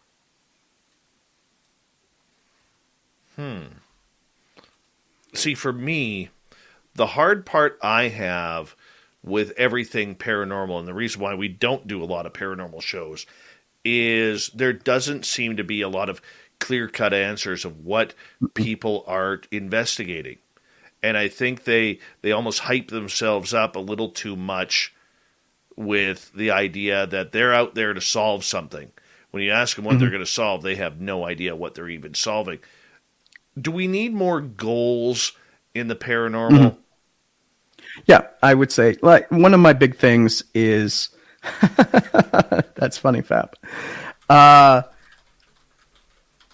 Like for my process of ghost hunting, it's a very simple acronym that you can use for anything. It's ROPE: research, objectives, programming, evaluation. Research exactly what it sounds like. Research the location, its history, previous reports. Objectives, what you're trying to prove on your ghost hunt. And it could be like if during the research you find out there's a lot of EVP in a shadow figure. The programming part of it, like you would set objectives to do that. Like, my goal is to capture EVP, ghostly voices, shadow phenomena. Programming is what experiments I'm going to run to do that.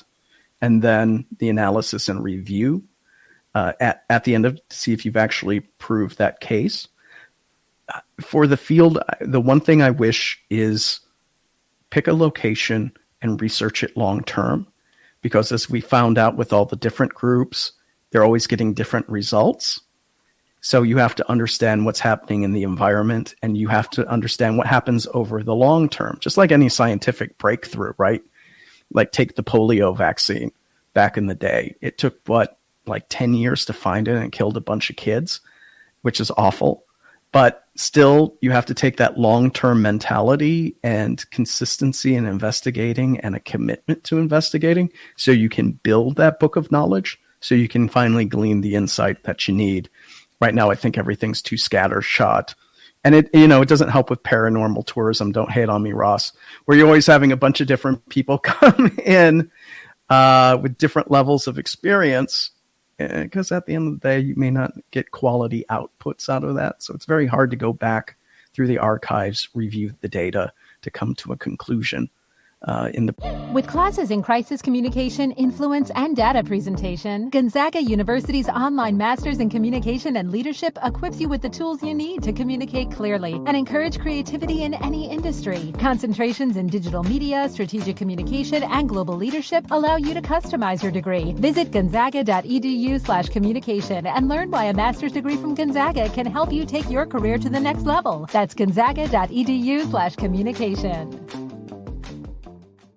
Careers at Mayo Clinic are life-changing for employees and for our patients. The Center for Digital Health creates digital products and seamless patient experiences through simplicity, innovation, and the human touch. We are currently hiring in critical areas on our team, including product development, experience design, data and analytics, portfolio management, and more. Join us in the Center for Digital Health. Become part of Mayo Clinic's mission. We inspire hope and create new ways of delivering trusted healthcare solutions for patients around the world. Visit jobs.mayoclinic.org/CDH-jobs to find out more. Present time and set things up for further investigating in the future. I might have rambled too much there, but no, I think that's a quality answer, though. I mean, you're allowed to disagree with your fellow ghost hunters. Mm-hmm. You're allowed to disagree with the conclusions, and you're allowed to be on different journeys and aspects regarding that. But in the end, there has to be an end goal. And the biggest question in life, outside of is there life outside the universe, is there life after death? I'm just surprised at how many ghost teams out there don't even have a focus on what they are trying to solve, which to me makes it seem a little bit more like we're there for the fun aspect of everything and the thrill ride rather than actually solving any mysteries. Yeah, and I think I'm not going to crap on anyone's lawn about how they approach their ghost hunts. For me, the important thing is to say what you were looking for, what were the results you got, and I might want to replicate them. That's all. They might have some unique phenomena. And I think it's important to see if you can repeat the experiment. I know this is where the scientific method comes in. But at the end of the day, that's the only way you can solve it, because if you can replicate it, that means it exists. And so that way you can study it further. And I think that's very important. And that falls into anything that's for new discoveries, from engineering to science it all follows that pattern. And I wish we had that type of commitment in the field. But at the end of the day, a lot of people are in it for a thrill. That's great. If that's really your thing, book the paranormal tourism stuff, go have fun. But let me stick around after the tour is over so I can do what I need to do. Do you want the mysteries to be solved? That's a really good question, because in a way, when you solve the mystery, it's time to move on to something else for me. And if that's the case, then I'll totally get into cryptozoology. And Dave, we'll go up, we'll do some Bigfoot research and everything. So I am a Dogman fan. As long as you don't become a squatcher, I'm okay. I'm okay. Right? I'm okay with that. Okay. God, I hate that term. One of my just on the cryptozoology, I know we're getting to time and stuff, but my wish list, when my time and interest in ghost hunting wanes, I want to become a lake monster cryptozoologist. I love river monsters, lake monsters, ocean monsters. If it's an aquatic critter, I'm there for it. There are certain things that I want to experience, man, that I want a close encounter with the Sasquatch. Ooh. Okay, when I saw when I saw the two Sasquatch in the forest, I was within 100 feet of two of them. Mm-hmm. I want that close encounter, 15, 20 feet. I want that to be walking through the forest one day and see that stairwell that just happens to be in the middle of nowhere that they say you're not supposed to climb. Yeah, there's a lot. I want to see little people, like First Nations people claim to have these trickster little people. I want to see gnomes. I want to see a lot of things, man. I would love to see another UFO landing. I'd love to be face to face with an alien again.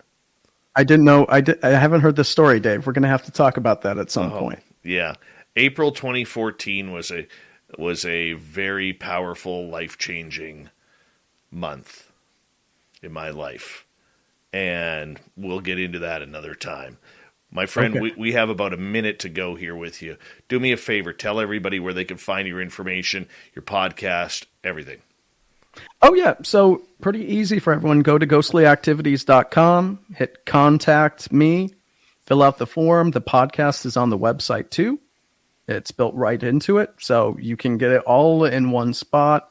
The podcast, I will say, I did quite a bit of debunking of urban legends with it. So, if you're married to a certain spirit like Resurrection Mary and stuff, you might want to pass that episode on and go check out some of the other things. But it's loaded with ghost hunting tips.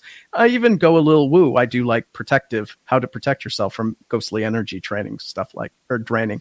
I've got all those how-tos on the website if you want to check it out. Sounds perfect. You know what? I'm so glad that over the last year we've got to know each other, my friend. And I think you are one of the brilliant hidden minds in the paranormal field that more people need to pay attention to, Jake. And I truly mean that, not just because you're on Angry Ghost Hunter on our channel, but I think you have a lot of information on a technical side and an investigation side that could help a lot of people looking to get into ghost hunting. So congratulations on that, my friend. Thank you very much. It's an honor to hear that from you, Dave. I'm blushing. Well, I'm blushing too, because we're going to head out to hour number 3 of Spaced Out Radio. Next, we're going to enter the swamp. Swamp Dwellers up next, followed by John Hudson in the Unbiased UFO Report. On the back end, Shirky Poo brings us the news. Hour 3 is next of Spaced Out Radio. Thank you, everyone. Take care.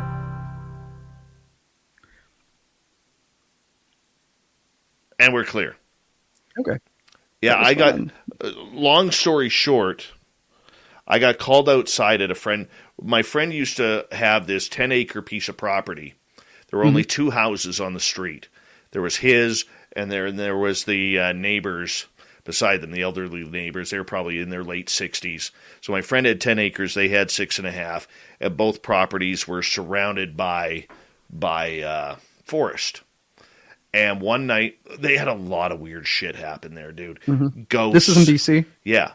Ghosts, cryptids, everything going on there. That's where I saw the up close and personal with 2 Bigfoot.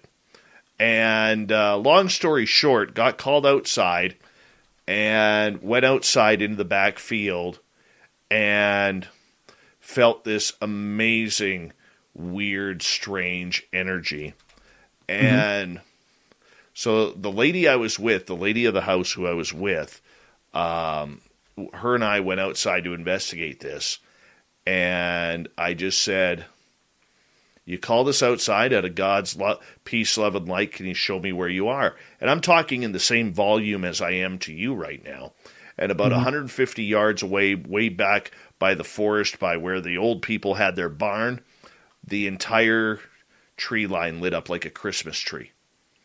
The brightest white light I've ever seen. And it was heavy, man. And then after 30 seconds, the lights went out.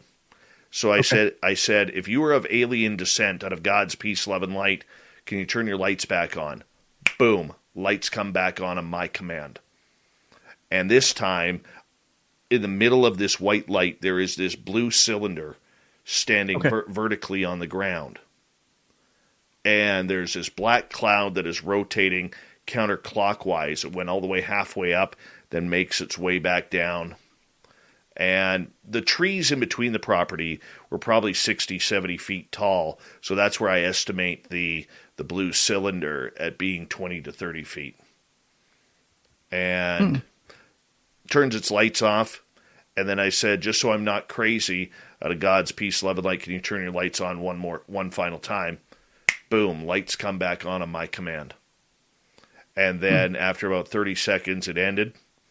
And there was no sound, no nothing. It was gone. And it's just not even like a pop or anything. Just nothing. Gone. We turned to go back to the house. The lady looks up in the sky and sees this yellow orangish orb sitting in the sky or in the clouds. So we had low cloud ceiling that night. Your typical fogged in, low cloud rain. And it sucked itself back in. And as it sucked itself back into the cloud, that same white light that was on the ground went ripping through the clouds and it was gone. 5 days later, I haven't slept in 5 days. I meet a young lady named Samantha Mowat. 25 minutes after meeting her, who's a lifelong ET contactee, at 2 o'clock in the afternoon, her and I walk into the forest behind the house because she feels there's aliens there. And all 4 dogs that were with us walk into the forest. We walk 50 yards in.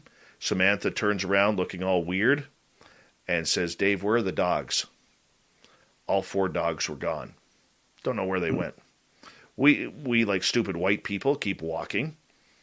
And we get another 50 yards in. She stands up on this stump and she's looking around and she goes, Dave, I don't want you to be scared, but I want you to look that way. She points north and she goes, tell me what you see. So for the next 3 minutes, all I said was, Samantha, what the fuck is that? Because 200 feet away from us, there was a 10 to 12 foot extraterrestrial staring back at us.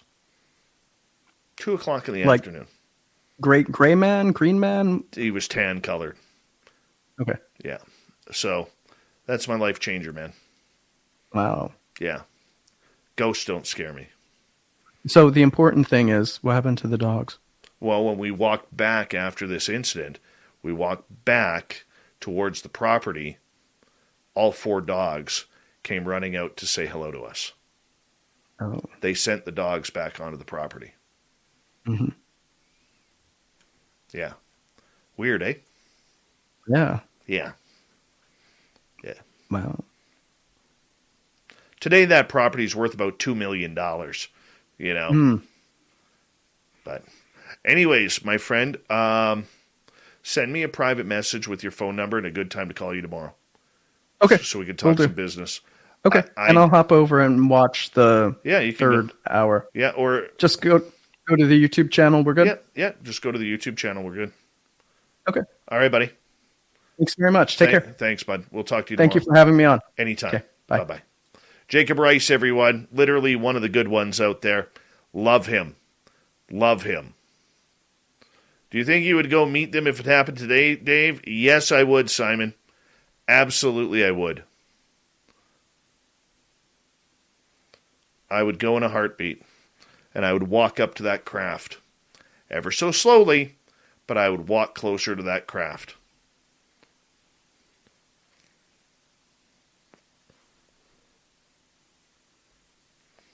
Hi, Body Tech. Good morning to you. Isn't Jacob Rice one of the good ones? If you want to learn about the paranormal, him and Ross Allison, they are people that you want to learn from. Totally want to learn from. Don't forget, UFOCon2022.com. Myself and Lynn Wallington will be speaking in San Francisco at the final weekend of February, so make sure you come on in to San Fran and hang with us. Here we go, everyone. Let's rock this.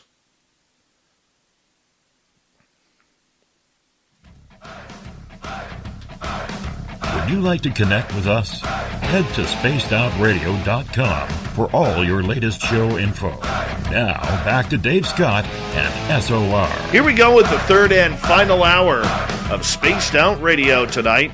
My name is Dave Scott. Thank you so much for taking the time to join us. We really do appreciate earning your listening ears wherever you are on this beautiful planet we call Earth. Hello to everyone listening in on our terrestrial affiliates around North America, digitally on TalkStream Live, Revolution Radio, and KPNL. All of our archives are free. Go to youtube.com/Spaced Out Radio. Just do old Davey the favor. Hit that subscribe button. The Desert Clam has set the password for tonight in the SOR Space Travelers Club. Vacuist. Vacuist is your password. Use it wisely, Space Travelers, as a clam sets the password each and every night right here on Spaced Out Radio. Our website is spacedoutradio.com. We have a plethora of features for you. Rock out to Bumblefoot, read Shirky Poo's Newswire, check out our swag as well. Follow us on Twitter at Spaced Out Radio, Instagram at Spaced Out Radio Show, and now on TikTok at Spaced Out Radio. Well, it's that time of the night where we get a little dirty, we get a little dark. We head into the swamp as our man Swamp Dweller brings us another spooky, creepypasta story. Hi, Spaced Out Radio listeners. This is Swamp Dweller. It's time for your nightly dose of spookiness on the show. If you have an interesting encounter or a spooky story that you would like to share, be sure to submit them in at swampdweller.net. You can also find our YouTube channel at youtube.com/swampdwellerreads. Now, let's chill out, relax, and together, let's enter the swamp.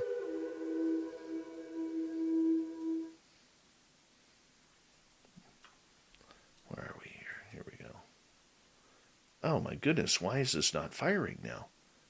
What happened here? Why is this not working? It's not timed out. Hold on 1 second here. We're going to get this for you. I promise you a Swamp Dweller story.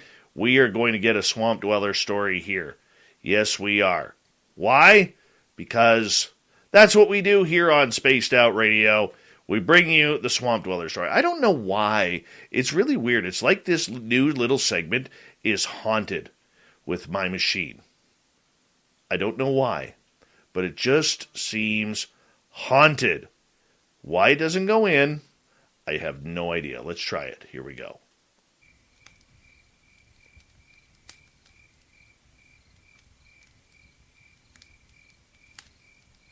It was the fall of 2009, and at the time I was 16 years old. I lived in the central part of North Carolina. Nowadays, the cities are loaded with things to do for the Halloween season, but back then, the best form of entertainment I could come up with was to visit the Devil's Tramping Grounds with a few friends. The Devil's Tramping Ground is a local legend. It sits right outside Siler City, North Carolina, about an hour away from where I live, and I have just gotten my license, so why not? For those of you unfamiliar with the locale or its legend, the Devil's Tramping Ground is a perfect, circular spot of dead soil in the middle of the woods, deep in the mountains. Despite the greenery around it, nothing grows in that circle.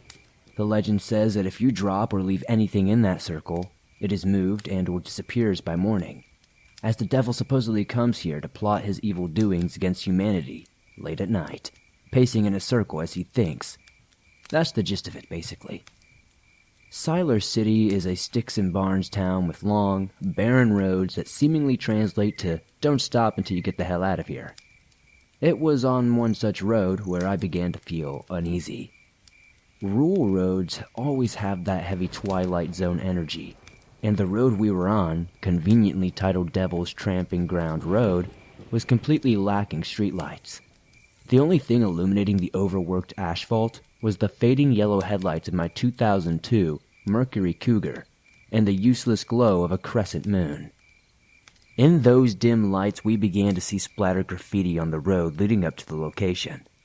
Creepy things I didn't expect, but never really would have understood the impact of until I saw them. In white paint, the road was decorated in crude warnings. The one that I remember the most was, "The Devil Lives Here," and a huge white cross in front of the opening in the forest. I parked on the side of the road.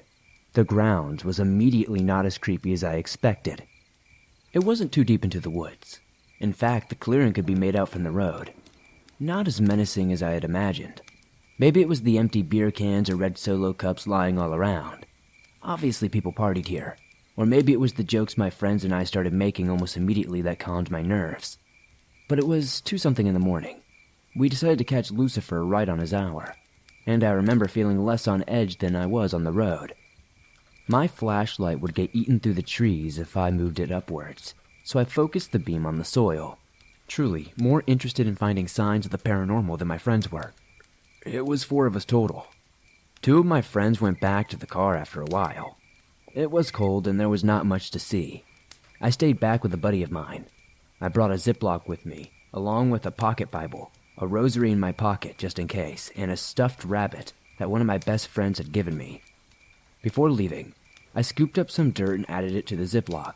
I found the prospect of dead soil so interesting and figured that maybe studying it under proper light compared to the other soil around will give me a better idea of what happened here. Alien radiation, climate change, sulfur, maybe the devil was just busy that night. In between jokes and complaining about the cold, we heard someone walking in the depth of the woods. This wasn't a mistaken sound. This wasn't a, "I think someone is walking in the woods." This was a definite sound and a definite feeling. This was deep behind the brush between the trees, and these footsteps were heavy and unashamed of being heard. This is the first time I noticed no crickets were in these woods. There was no sound other than us. And these steps. I was even more unwilling to lift my little flashlight, which was tucked under my armpit, and pointed towards the soil sample. My eyes didn't need adjusting, and so we stood there as I made out the shape of something in these woods.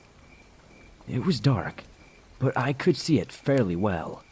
It was tall, but not distinguishingly tall. It was human-shaped. It stood on 2 feet, and it walked, and then, suddenly it stopped. But then it would repeat itself by walking, and then abruptly stopping. I think this thing was slowly making its way towards us. We were petrified. Neither my friend nor I moved. I don't even think we breathed for a second. I was so overcome with fear that I felt numb, but a little tremble ran through my entire body. We just stared. Later we would discuss how we both wondered if this thing had seen us, and talk about how we didn't want to move in case it hadn't. At this future time, we would also discuss the smell. It was an awful putrid scent, like burning feces and rotting eggs and rotten meat. I grew up Catholic, hence the Bible and rosary, and have always been told that that smell means the devil is around. That didn't help my case then. Even typing this now, I'm slightly trembling. The thing is that it stayed toying with us among the sticks in the forest. I say sticks because at the time, there was very little greenery. I was certain at this point that it saw me. I had that sixth sense feeling I was being stared right back at, and suddenly, I had an overwhelming fear, this unbearable despair. I realized, then and there, that my friend had been clutching the back collar of my shirt. I think I was so paralyzed with fear that I had ceased to feel anything but that numbness. I wasn't even cold anymore, but when I felt my friend's hand, I dropped everything in my arms and just hauled ass back to the car. Not necessarily running, but... At O'Reilly, we know your tech teams need quick answers to their most urgent questions. They need to stay on top of new tech developments. They need a safe place to learn the technologies your company adopts. And they need it all 24/7. Well, they can get it all at O'Reilly.com. With the O'Reilly Learning Platform, your team gets live online courses, tons of resources, safe interactive scenarios and sandboxes, and fast answers to their most pressing questions. Visit O'Reilly.com and request a demo. Very hurried. I was sure my friend was behind me, but between us and in all honesty, I didn't even think about it at the time. I was just ready to go. I was so ready to go, in fact, that I missed the clear path completely and took off in between the trees and brush, heading towards the yellow glow of the headlights. It wasn't an incredibly long trek, like I said before. The road was right there, but it felt awful and long to me. And it was enough for those tiny branches to leave scrapes and even some cuts on my hands, cheeks, and neck. The whole ordeal couldn't have lasted too long. When I got back to my car, the keys were already in the ignition, and the other two friends were in there with the heat on. They both asked me what happened. The friend who stayed behind with me got in the passenger seat soon after, and we took off. Our other friends, the ones who had been in the car, pointed out that our eyes were swollen and bright red. I think we had been crying, or at least it looked like we had been. I looked in the rearview mirror, and my pupils were abnormally dilated. My eyelids were puffy and tender, and red. Keep in mind, this could all have some form of logical explanation. Maybe the fear made us cry without us knowing, and maybe the darkness combined with our nervous reaction enlarged our pupils. But it was still very odd. I realized long after that I left my Bible, my stuffed rabbit, and my Ziploc bag in the dirt circle. I considered going back the next day in broad daylight, but I haven't been back there since. I still wonder and worry about who has my stuff. Weird. Very weird. Thank you, Mr. Swamp Dweller, for another amazing edition of The Swamp here on Spaced Out Radio. Let's get to some UFOs.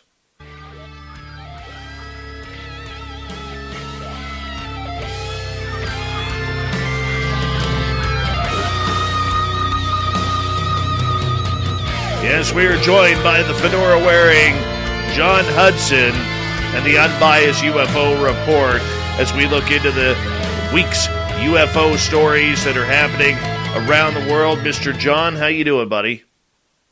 Pretty good, man. Yourself? How are things? I'm a little freaked out after hearing Jacob Rice's story of a black-eyed kid encounter at his front gate. I don't know, man. I mean, I don't doubt by any means what he saw. I highly question exactly what it is that he interacted with. I'm super curious. I don't know, man. That's a weird one. I mean, the fact that he had a camera on his gate and the camera picked up him and his dogs, but not the little boy that he was looking at, that's just creepy, man. That's actually an example of footage that really, really, really needs to be analyzed.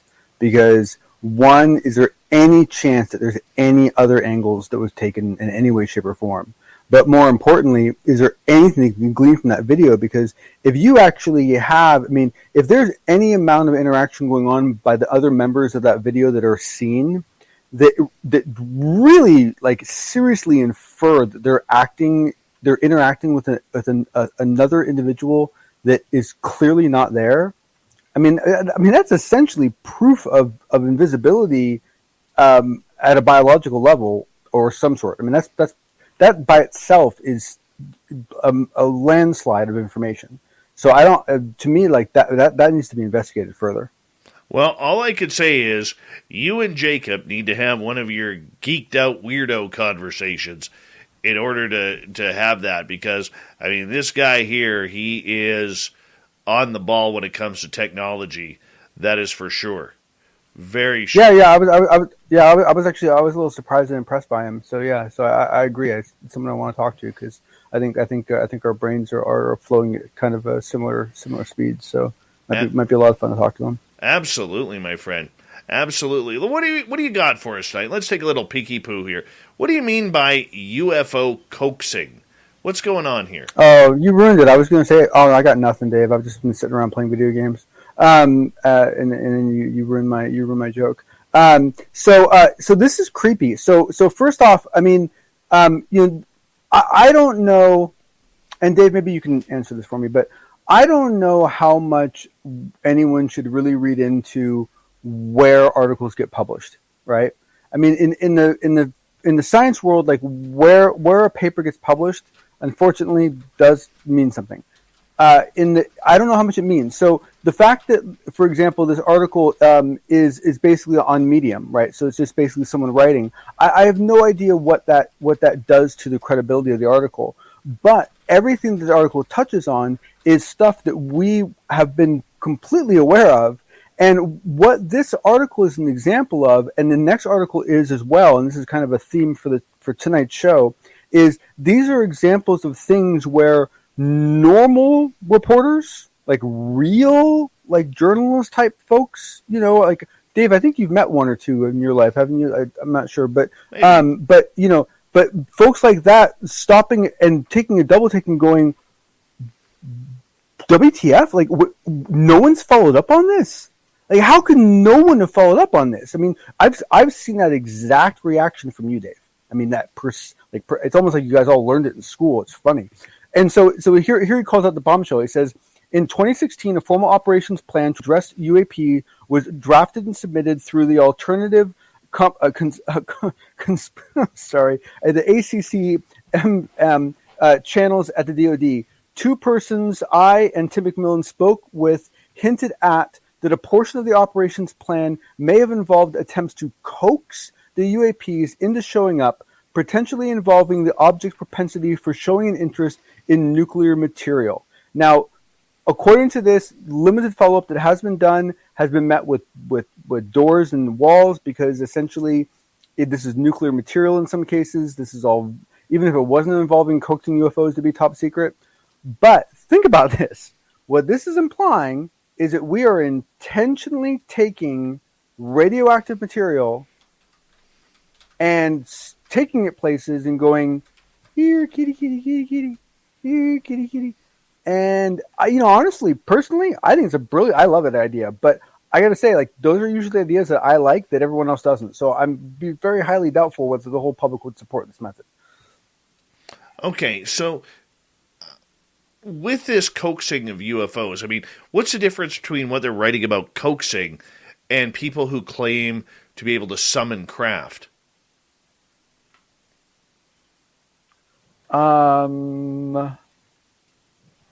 The resolution of crazy? I don't know, Dave. Like, I don't know. Like, that's a hard one, right? Because I mean, the thing is that it's not to say that I'm not saying it's not possible. I'm not saying that it's not. There's lots of different ways to do it. I'm not saying that they shouldn't be doing it. I actually think it's really cool that they're doing it. However, the very fact that they are so confident in the existence of this other that they are applying different techniques for coaxing it out of the wild as if it's an animal. That takes this to a whole new level, in my opinion. And I've felt that way since I first read that, and it's always bugged me. And I was very happy to read this article. Do you want, or do you think we need more study on this on a scientific level? Is there people working on that? I think that there's actually quite possibly there's adequate research going on that on the DoD side. I would say on the private side, there isn't as much as I would like. There is some. There needs to be more. However, I think that coaxing. I think the very concept in a village of any one member of that village trying to reach out to a highly advanced species and communicate with them perhaps should be done with some coordination with the rest of the village. You know what I mean? I mean, it's like, I don't know. It's like, to me, it just seems like, taunting the, I don't know, like just, you know what I'm saying? Well, like, I do know where you're going with this. And the problem that we have here is when it comes to topics like summoning UFOs, which some people believe that they can do, how do you study the phenomena, number one? But number two, science doesn't want to, at this time, investigate woo. They think it's quite beneath them. And that isn't the fault of science. That isn't a fault of science. It's just that we haven't advanced science to the point where that type of and that level of consciousness may be something that needs to be looked at on a more mainstream level. So I can understand why there isn't a lot of scientific data looking in on this. For sure. But the thing is that what this implies is that this had been part of the operational procedures for some time, and no one followed up on it. And that's kind of crazy to me, because the thing is that we don't know. I agree with what you're saying, but like, we don't. I mean, one, just the very fact that they believe that there are coaxing methods that exists is an astounding thing to admit, right? Right. Just point blank. That is just an astounding thing to admit. And I do think that there's some interesting work being done on this, because if he said this in mistake, I apologize, but it was Michael Hall that mentioned that when he was working with the UAPX folks, that he'd caught wind of some situation where they had played a whale song, and they'd actually gotten a reaction from it. Something showed up, and they got it on camera. And he wouldn't tell me anything more than that. He told it on the air, so it wasn't like anything, in private or anything like that. And he's a lawyer, so I'm assuming he knew what he was doing. And the thing is that's a private. Those are former military, but those are private citizens doing it on private money. And we'll find out. I know they have all their NDAs for all the stuff, but if that's true, holy smokes! I mean, one, wow, and two, Star Trek 4, right? Like, who would have guessed it, right? Like, whale song, like crazy. No, it's just the way it goes, man.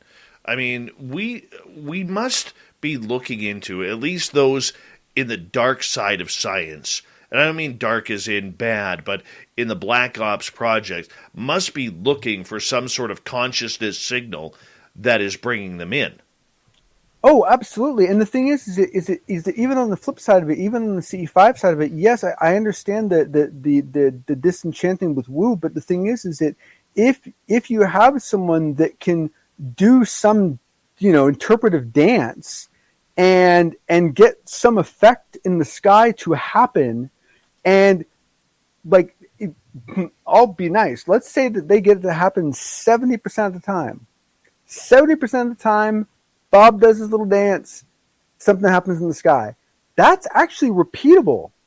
That's something that you can study.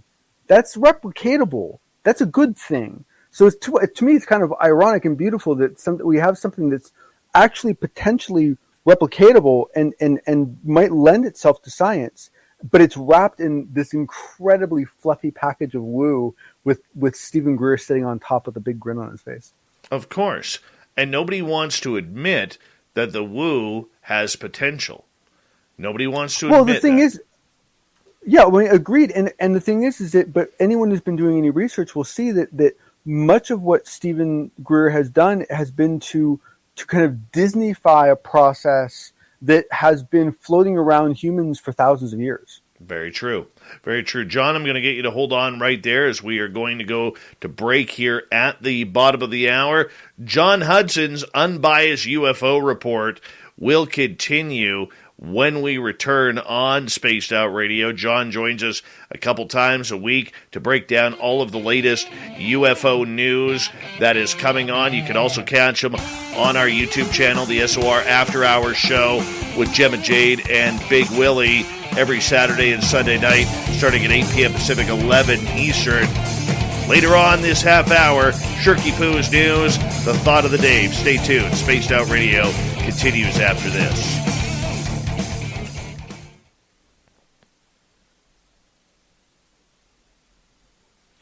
Thank you, Apollo, for that wonderful super chat.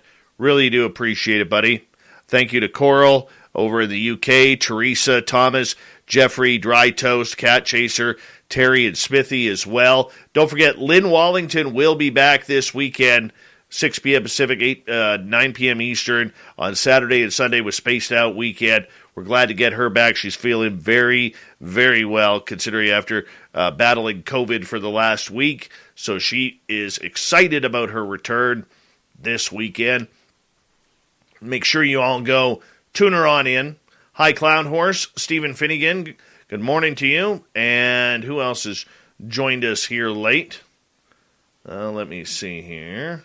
I think there was one more. No, maybe not. No, I lied. How's your Pepsi in a Coke bottle? It was bummer that I actually left one at the park, so my daughter and I had to walk over to 7-Eleven to get a new one. Mm-hmm. Very true. Very true. But she got a Slurpee out of it, so she was pleased. Ooh, mixed cherry and peach. It was really good. Very nice. To someone's question earlier, yes, that is a whole thing. The whole Star Trek 4 movie, the whole movie, is about the fact that the aliens are actually talking to the whales and not to us. Interesting. Like, that's the whole premise of the movie. Very interesting. Basically what happens is they've been talking to the whales the whole time. The whales die off, and they get confused as to what happened. So they come here looking for the whales. But when they come here looking for whales, the amount of energy they're using to look for the whales starts destroying the planet.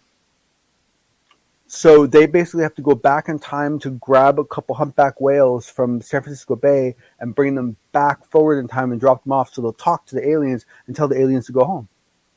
And that's actually the plot of Star Trek 4. Beauty. It's a great movie. Beauty. It's a really, if you enjoy Star Trek humor, some people don't like, some people only like Star Trek serious Star Trek.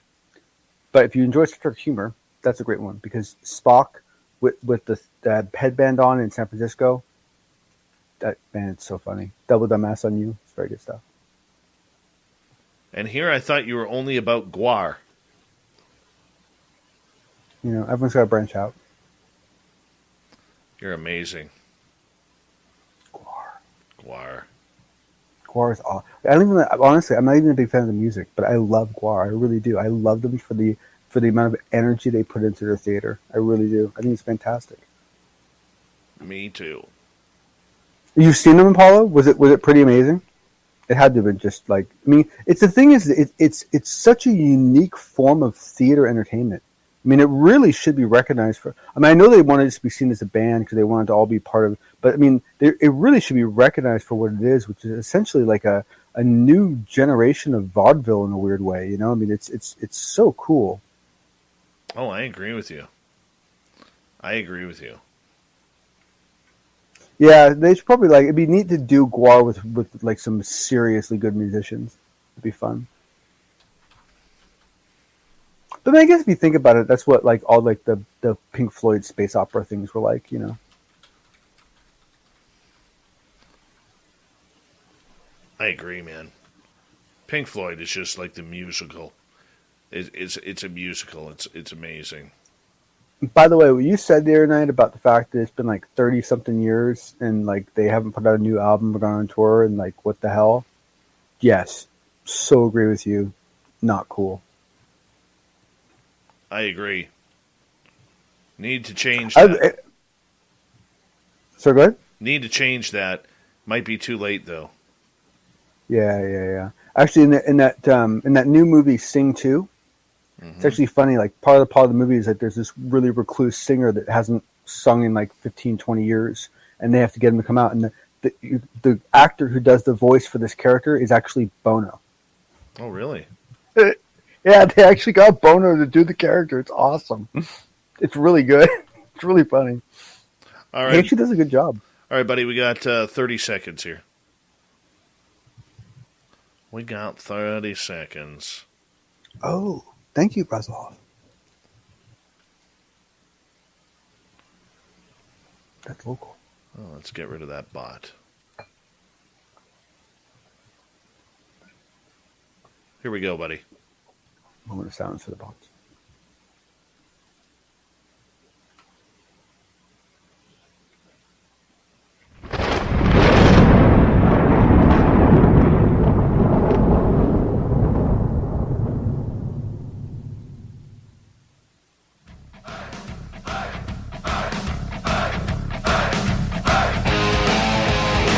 We rounded third. We're headed for home tonight on Spaced Out Radio. My name is Dave Scott. Thank you so much for taking the time to join us. We really do appreciate it. Want to remind you that if you missed most of this show or others, check out our free archives at youtube.com/Spaced Out Radio. Do me the favor, hit that subscribe button. Our website is spacedoutradio.com. We have a plethora of features for you. Rock out to Bumblefoot, read Shirky Poo's Newswire. Check out our swag as well. Follow us on Twitter at Spaced Out Radio, Instagram at Spaced Out Radio Show, and now on TikTok at Spaced Out Radio. We continue on tonight with John Hudson and the Unbiased UFO Report, continuing on here with what we are doing. And John, we always like it when you are here, my friend, and giving us high-quality UFO information a couple times a week. Thank you for that. I appreciate the opportunity, and I appreciate you all sticking around to listen. And yeah, there's definitely some interesting stuff going on. All right, let's get to these white blobs. What do white blobs have to do with UFOs? Man, I got to say, like this is a little somber, you know, and you know, it's something that needs to be talked about. And basically, once again, it's another beautiful example, and it's another writer basically saying, look. At O'Reilly, we know your tech teams need quick answers to their most urgent questions. They need to stay on top of new tech developments. They need a safe place to learn the technologies your company adopts. And they need it all 24/7. Well, they can get it all at O'Reilly.com. With the O'Reilly Learning Platform, your team gets live online courses, tons of resources, safe interactive scenarios and sandboxes, and fast answers to their most pressing questions. Visit O'Reilly.com and request a demo. When you're craving the delicious Whataburger Buffalo Ranch Chicken Strip Sandwich, time moves more slowly, like in this commercial. Because waiting for 3 crunchy chicken strips for 9 seconds feels more like an hour. Imagining melty cheese for 8 seconds seems like a fortnight. And picturing tangy buffalo sauce and creamy ranch for 13 seconds is like an eon. That's a long 30 seconds. But this sandwich is so worth it. The limited-time Whataburger Buffalo Ranch Chicken Strip Sandwich is back. Just like you like it. This just came out, and none of you all did a damn thing with it. What the hell's wrong with you? Like, this is serious, And I mean, that's essentially the whole tone of the article. But once again, it's off a website called Unknown Boundaries. I have no idea what kind of readership it's going to get. But what it does is it calls out specifically some very important things. Like it says, okay, it talks specifically about the fact that Dr. Gary Nolan got involved. And got involved in, let me give you a brief synopsis. I apologize. Sorry, this story actually really bothers me. So the whole synopsis is that there have been documented cases where pilots who have had close encounters with the others, that some of them have received brain damage that looks like white blobs under an MRI, and essentially is areas of the brain that have died, and so the immune system is attacking it and basically recycling the material.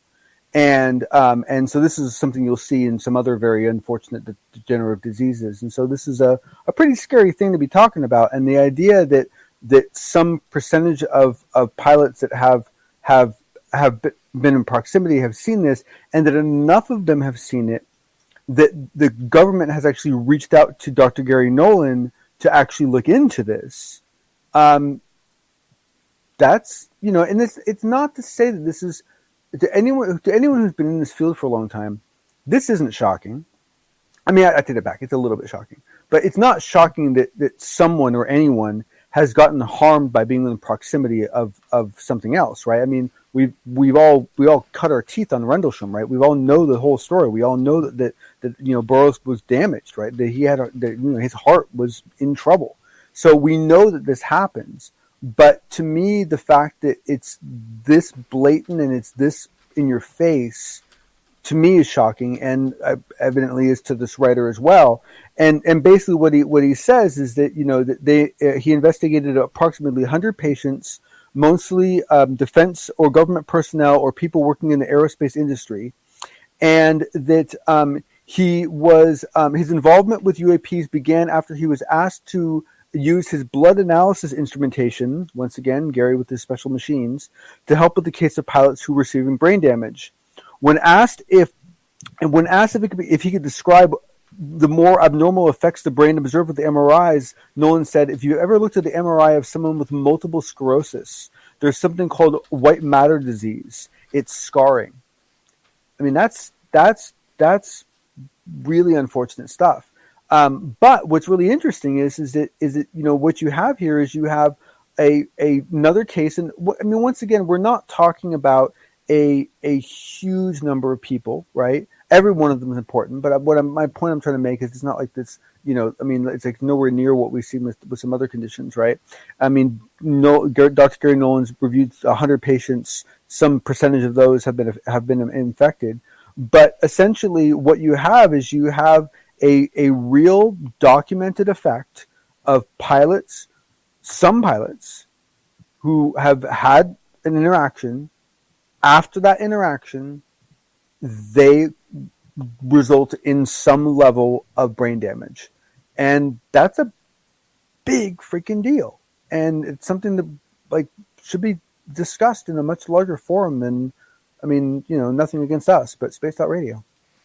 Well, I mean, if this is happening again with where we're getting, images on MRI of some of the results, I mean, how do we turn this into a study to try and prove that it's happening?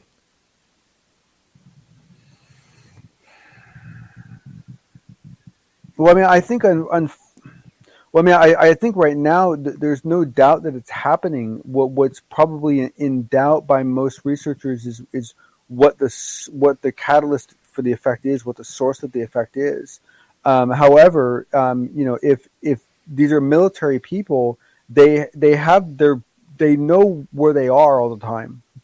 So it's pretty easy to determine exactly where someone was once they started seeing those effects. And so it's much easier when you're dealing with a military patient to actually tie a specific location and time to an event than True. It is with the civilian. So that is possible. But yeah, I agree. It'd be challenging. I'm just curious, if this happened to these people, what would be the results be on somebody like a Samantha Mowat or a Chris Bledsoe? Or would it be nothing? Does it depend on the type of being or the type of Well, craft? I mean, that's the problem. Is that we don't see this universally. We don't see this from every pilot. Obviously, we don't. Right? Fravor's okay. But hold on a second here. There is DNA evidence from the Stefan Mikulik case at Falcon Lake here from 1967.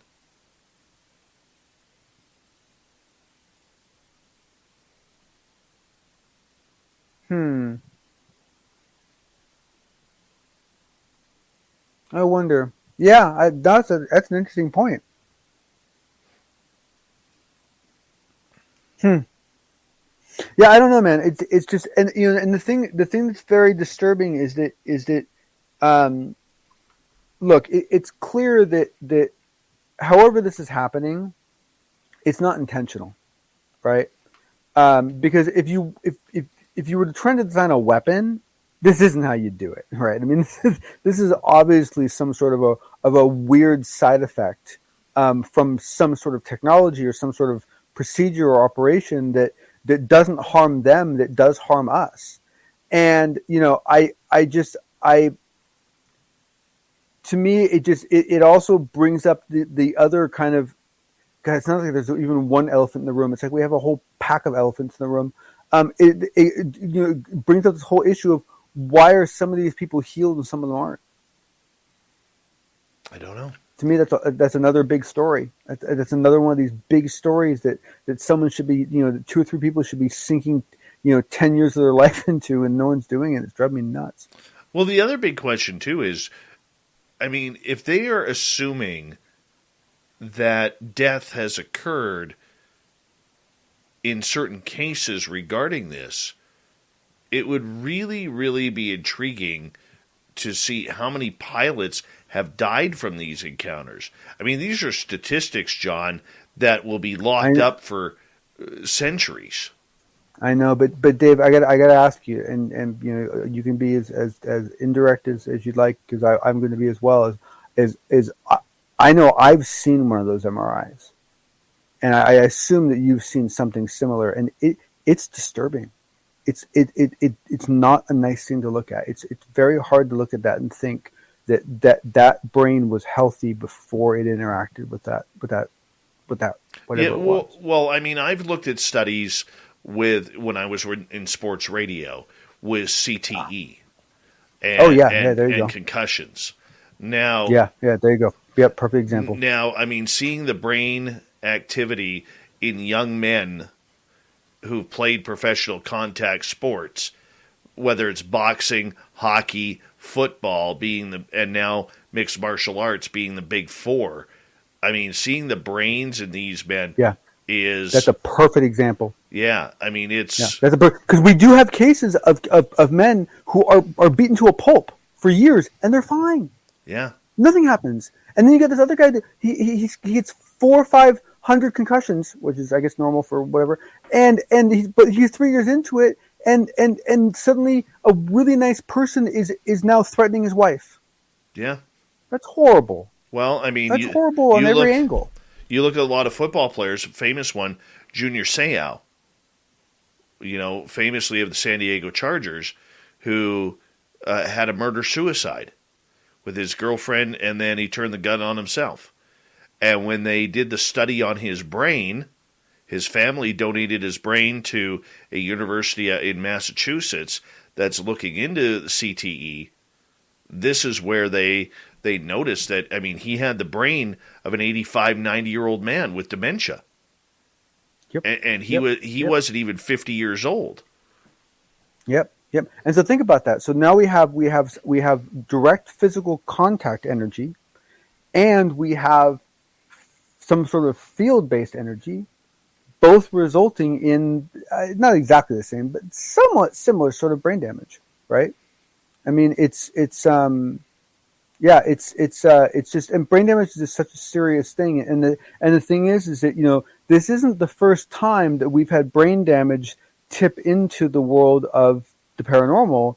in that there have been many times over the years that the mutilation research has dovetailed into the mad cow disease research. Well, it's going to be interesting to see if more military members come out with this. I mean, this is a scary study. And let me say something really quick, Dave. My prediction, if someone asked me, what do you predict? What I predict is what will happen is some number of years from now, whoever is doing this will figure it out, and they'll go, "Oh crap! I'm so sorry," and they'll fix it, and it'll stop happening, and we'll forget about it. It'll just suck between now and then. I really do believe something like that will happen, but between now and then, we got some work to do. I think the reason why this has been buried, John, is because we're not allowed to talk contact. We're allowed to talk about the craft. We're allowed to talk UAP. We're not allowed to talk aliens. We're not allowed to talk contact. We're not allowed to talk a lot of things. All the icky stuff. Absolutely. all the icky stuff. Yeah. No, it's true. And the thing is that to a certain degree, at some level, I endorse the idea that it's not a bad thing for people who are new to this field to get to kind of enjoy several of the other deep wells of knowledge that you can go into in this field and research that for a couple of years before getting into some of these darker things, because they are disturbing and some of them are very hard to deal with. And so if you haven't really developed a passion for what you're researching, you could easily get shoved off. Very true. Very true. You can get shoved off, but I mean, it doesn't mean that you kill the research. You know what I'm saying? Like, oh my God! No! I just mean that you could have people that just for their own mental health concerns might have to bow out and do something else for a living because it's just too hard to deal with. But oh yes, my God! I mean, it's like no. I mean, this is a desperate need, right? Because I mean, the thing is like I said, this is not a weapon. I mean, look, well, I take that back. If this is a weapon, we are not dealing with an advanced life form. This is a very haphazard, silly way to kill people. Right, so it's obviously a side effect. We just need to figure out what it is and get them to fix it or fix it ourselves. It should be easy. If we were communicating, it would be. Well, that's a story, John, that I know you're going to be on top of when it comes down to ET contact, UFO contact, and the military. Somehow I think this one here, though, my friend, is going to get swept way, way far under the rug that it may never see the light of day again. Yeah, at least not for a long time.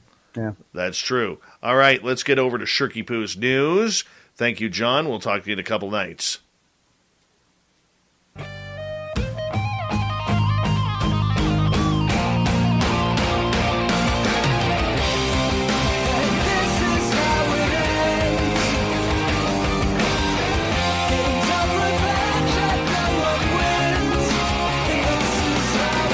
Tricky Poo has got us all up to date on the latest news of the weird and strange.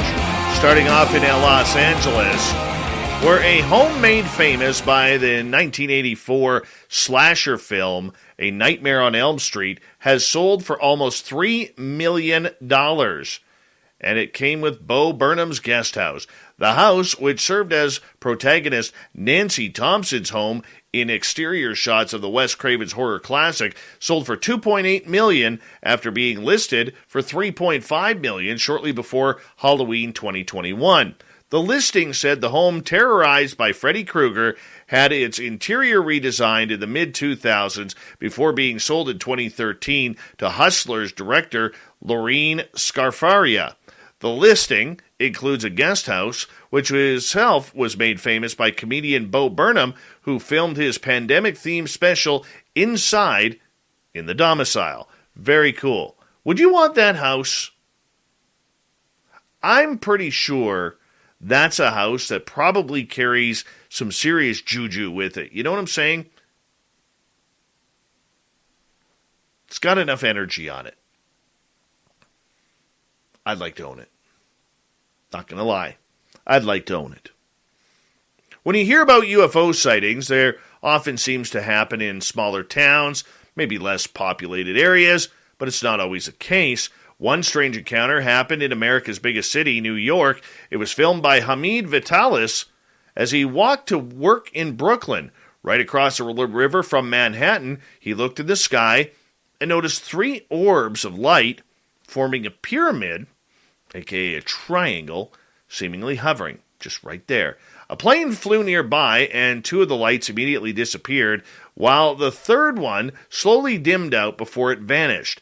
As they do, an astounded Hamid can be heard asking on the video, "Where'd the lights go? Yo, where'd they go?" Yep. As to what Hamid filmed, one astronomer thinks that because of the orange tint, the lights could have just been sky lanterns. However, an aviation expert disagrees, suspecting that the lights are too bright to be a sky lantern or a drone for that matter. He feels they are planes coming into land at one of the city's airports, and that they don't disappear from the sky, they just turn and their lights point in a different direction away from the camera.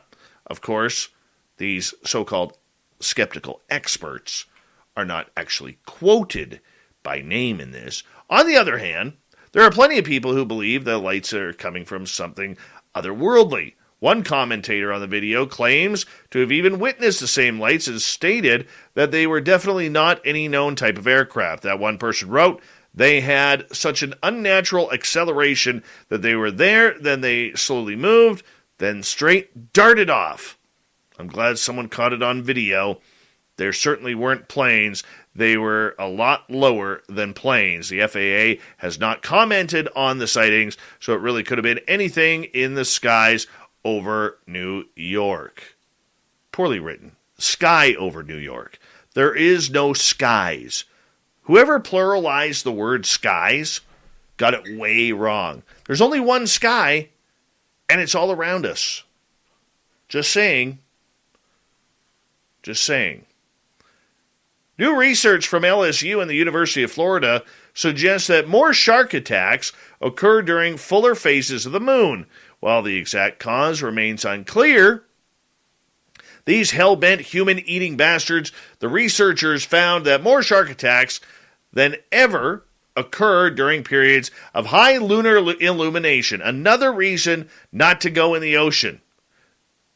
Now, fewer attacks than average occur during periods of lower illumination.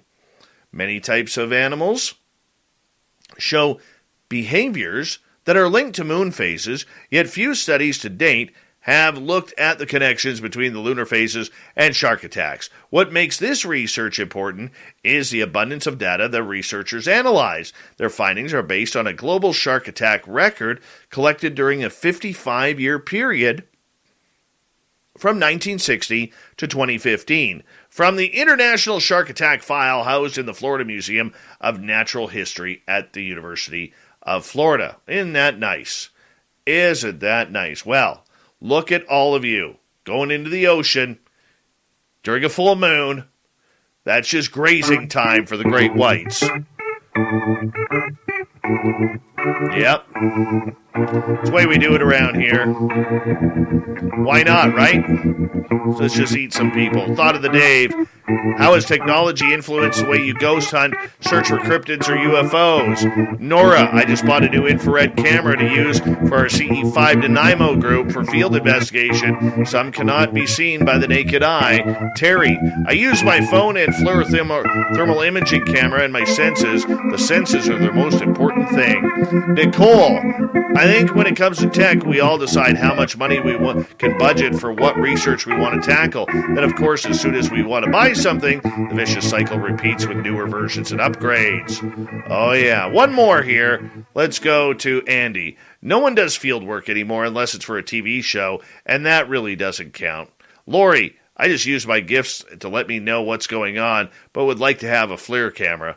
That's for sure. Thank you to everybody participating in the Thought of the Dave.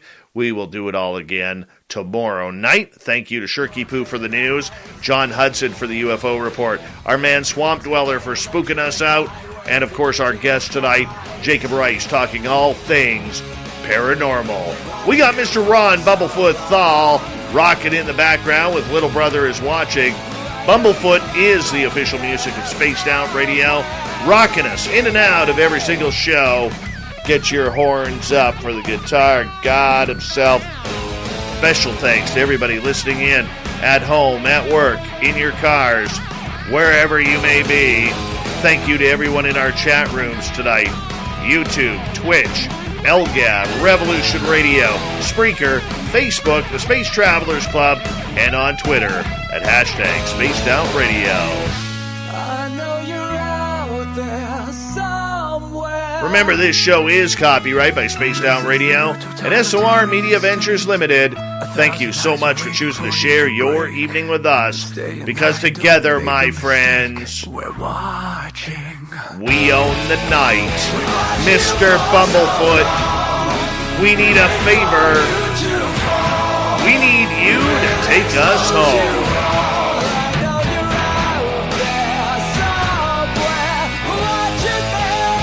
Yes, the Woo Train has docked for the night. But soon, my friends, we shall ride again. Your seats are always available. Your tickets never expire.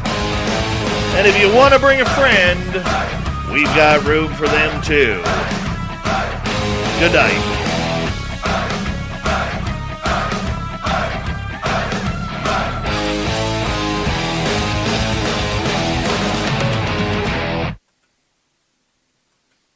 At O'Reilly, we know your tech teams need quick answers to their most urgent questions. They need to stay on top of new tech developments. They need a safe place to learn the technologies your company adopts. And they need it all 24/7. Well, they can get it all at O'Reilly.com. With the O'Reilly Learning Platform, your team gets live online courses, tons of resources, safe interactive scenarios and sandboxes, and fast answers to their most pressing questions. Visit O'Reilly.com and request a demo. When you're craving the delicious Whataburger Buffalo Ranch Chicken Strip Sandwich, time moves more slowly, like in this commercial. Because waiting for 3 crunchy chicken strips for 9 seconds feels more like an hour. Imagining melty cheese for 8 seconds seems like a fortnight. And picturing tangy buffalo sauce and creamy ranch for 13 seconds is like an eon. That's a long 30 seconds. But this sandwich is so worth it. The limited time Whataburger Buffalo Ranch Chicken Strip Sandwich is back. Just like you like it.